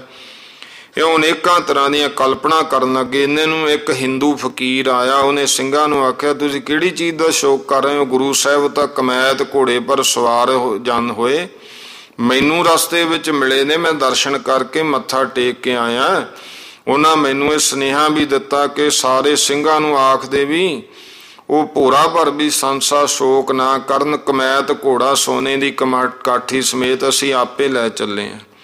ਇਹ ਗੱਲਾਂ ਸੁਣ ਕੇ ਭਾਵੇਂ ਸਿੰਘਾਂ ਨੂੰ ਹੋਰ ਵੀ ਬਹੁਤ ਅਜੀਬ ਚਕਚਾਉਂਦੀ ਜੀ ਲੱਗੀ, ਪਰ ਭਾਈ ਦਇਆ ਸਿੰਘ ਭਾਈ ਧਰਮ ਸਿੰਘ ਵਰਗੇ ਸਿਦਕੀ ਭਰੋਸੇ ਵਾਲੇ ਸਿੰਘਾਂ ਨੇ ਉਹ ਸਾਧੂ ਦੇ ਬਚਨ ਸੱਚੇ ਸਮਝ ਕਰਕੇ ਮੰਨ ਲਏ ਔਰ ਦ੍ਰਿੜ ਕਰ ਲਿਆ ਕਿ ਗੁਰੂ ਸਾਹਿਬ ਜੀ ਪੂਰਨ ਬ੍ਰਹਮ ਨਿਰਵਿਕਾਰ ਅਕਰੈ ਵਿਨਾਸ਼ੀ ਰੂਪ ਹਨ, ਜੰਮਣ ਮਰਨ ਵਿੱਚ ਉਹ ਕਦੇ ਨਹੀਂ ਆਉਂਦੇ, ਕੇਵਲ ਧਰਤੀ ਦਾ ਭਾਰ ਉਤਾਰਨ ਵਾਸਤੇ ਆਏ ਸੀ। ਸੋ ਧਰਮ ਦੀ ਪ੍ਰਵਿਰਤੀ ਔਰ ਅਧਰਮ ਦੀ ਨਿਰਵਿਰਤੀ ਤੇ ਜ਼ਾਲਮ ਤੁਰਕਾਂ ਦਾ ਤੇਜ ਪ੍ਰਤਾਪ ਨਸ਼ਟ ਕਰਕੇ ਆਪਣੇ ਲੋਕ ਨੂੰ ਜਿੱਥੋਂ ਆਏ ਸੇ ਚਲੇ ਗਏ। ਤੁਸੀਂ ਹੋਰ ਕੋਈ ਕਲਪਨਾ ਨਾ ਕਰੋ, ਜੋ ਕੁਛ ਉਹ ਕਹਿ ਗਏ ਹਨ ਉਸ ਨੂੰ ਕਮਾਓ। ਇਸ ਤਰ੍ਹਾਂ ਦੇ ਹੋਰ ਬਚਨ ਸੁਣ ਕੇ ਸਭ ਨੂੰ ਧੀਰਜ ਤੇ ਸਬਰ ਆਇਆ। ਸਭ ਨੇ ਇਸ਼ਨਾਨ ਕੀਤੇ, ਕੜਾਹ ਪ੍ਰਸਾਦ ਵਰਤਾਏ। ਫਿਰ ਸਭ ਸਿੰਘ ਇਕੱਠੇ ਹੋ ਕੇ ਅੰਗੀਠੇ ਦੇ ਚਾਰੇ ਪਾਸੇ ਪਹਿਰੇ ਤੇ ਬਹਿ ਗਏ।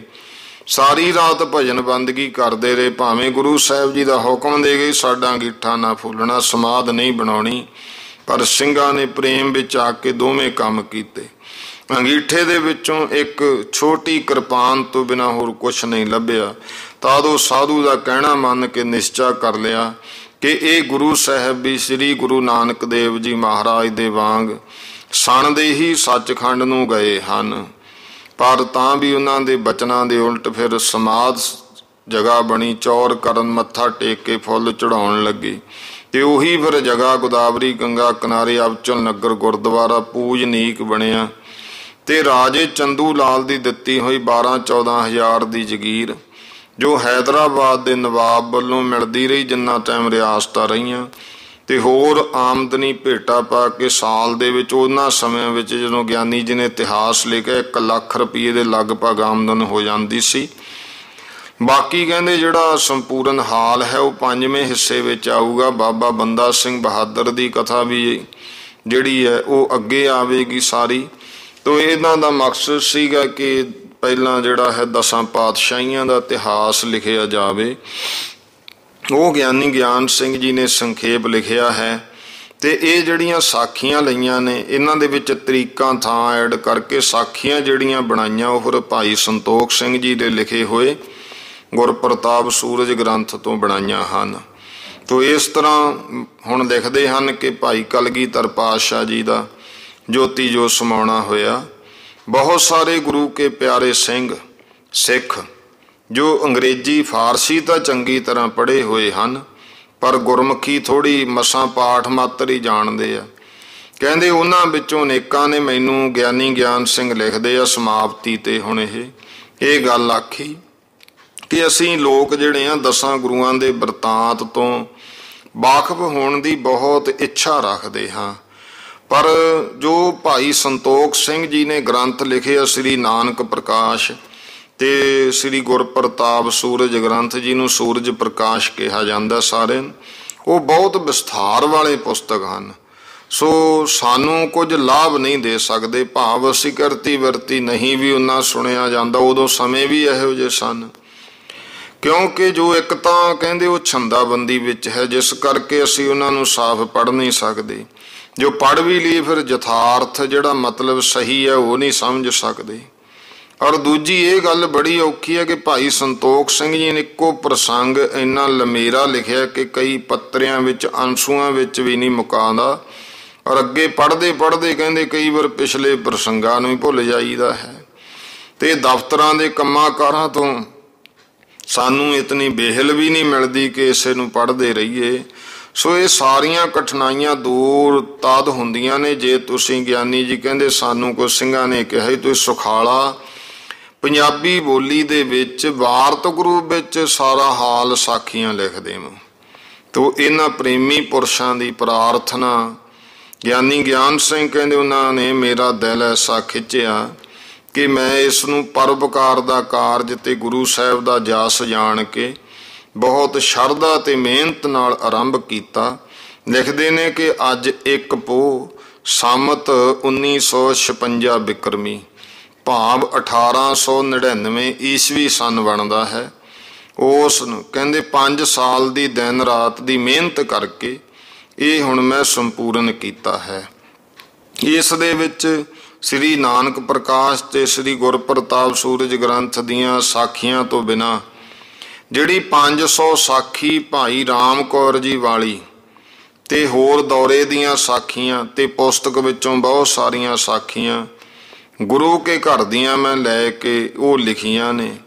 होर चंगे चंगे सिदकी ते पुराने ਸਿੰਘਾਂ कोलों जिथे जिथे गुरु साहब गए वो दरियाफत करके अलौकिक बरतांत लिखे हैं। इसे करके इस दा नाम हुण असीं जो रखिया वो वार्तक गुरप्रताप सूरज धरिया है। भाव कावक नहीं है, काव रचना नहीं, वार्तक है। वार्तक कहनी जिवें ने वार्तक साखियां सिद्धियां आपने सुनिया। फिर वो बेनती करते हैं ज्ञानी ज्ञान सिंह जी कि हुण मैं संपूर्ण खालसा जी और गुरु महाराज जी के प्रेमियां पुरखां गुणियां विद्वान पाठकां अगे सनिमर बेनती करदा हाँ कि इस पुस्तक दा रचना भी समुंदर दे तरन कोलों किसी तरह घट नहीं है।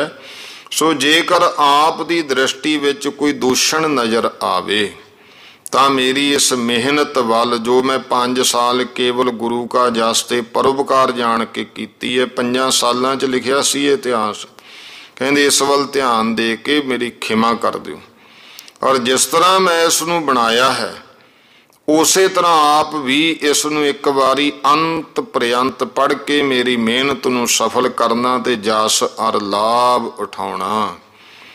इत श्री गुर प्रताप सूरज प्रकाश वार्तक ग्रंथ ज्ञान सिंह ज्ञानी कृत समापतं शुभ मस्त संमत 1956 बिक्रमी ते सन 1900 ईस्वी दे नेड़े 1899। ते इस तरह ज्ञानी ज्ञान सिंह जी इत्थे तक कि 10 पातशाहियां दा ਇਤਿਹਾਸ ਬਿਆਨ ਕਰਦੇ ਹੈ। ਤੇ ਹੁਣ ਸਮਾਂ ਵੀ ਹੋ ਗਿਆ ਹੈ। ਇਸ ਤੋਂ ਬਾਅਦ ਜਿਹੜਾ ਇਤਿਹਾਸ ਹੈ ਉਹ ਫਿਰ ਆਪਾਂ ਹੁਣ ਕੱਲ੍ਹ ਅੱਗੇ ਸਰਵਣ ਕਰਾਂਗੇ। ਤਵਾਰੀ ਗੁਰੂ ਖਾਲਸਾ ਦਾ, ਫਿਰ ਜਿਹਨੂੰ ਭਾਸ਼ਾ ਵਿਭਾਗ ਨੇ ਦੂਜੇ ਭਾਗ ਵਿੱਚ ਛਾਪਿਆ, ਜਿਹਦਾ ਨਾਂ ਪਹਿਲਾਂ ਹੈ ਸ਼ਮਸ਼ੇਰ ਖਾਲਸਾ। ਤਵਾਰੀ ਗੁਰੂ ਖਾਲਸਾ ਦਾ ਇਹ ਹਿੱਸਾ ਹੈ। ਤੇ ਉਦੋਂ ਬਾਅਦ ਆਉਣਾ ਰਾਜ ਖਾਲਸਾ। ਤੇ ਇਹ ਬਹੁਤ ਸੰਖੇਪ ਨੇ, ਲਗਭਗ ਲੱਗਦਾ ਹੈ ਕਿ ਜਿਹੜਾ ਹੈ 25-30 ਦਿਨਾਂ ਦੇ ਵਿੱਚ ਇਹ ਸਾਰੀ ਜਿਹੜੀ ਕਥਾ ਹੈ ਤਵਾਰੀ ਗੁਰੂ ਖਾਲਸਾ ਦੀ ਉਹ ਸੰਪੂਰਨ ਹੋ ਜਾਵੇਗੀ ਮਿਸਲਾਂ ਤੱਕ। ਫਿਰ ਆਪਾਂ ਕੋਈ ਹੋਰ ਹੁਣ ਆਓ ਹੁਣ ਇੱਥੇ ਹੀ ਸਮਾਪਤੀ। ਭੁੱਲ ਚੁੱਕ ਦੀ ਖਿਮਾ। ਸਰਬੱਤ ਮਾਈ ਭਾਈ ਉਚਾਰਨ ਕਰੋ ਜੀ। ਵਾਹਿਗੁਰੂ ਨਾਮ ਜਹਾਜ ਹੈ, ਚੜ੍ਹੇ ਸੋ ਉਤਰੇ ਪਾਰ। ਜੋ ਸ਼ਰਧਾ ਕਰ ਸੇਵੰਦੇ, ਗੁਰ ਪਾਰ ਉਤਾਰਨ ਹਾਰ। ਵਾਹਿਗੁਰੂ ਜੀ ਕਾ ਖਾਲਸਾ, ਵਾਹਿਗੁਰੂ ਜੀ ਕੀ ਫਤਿਹ।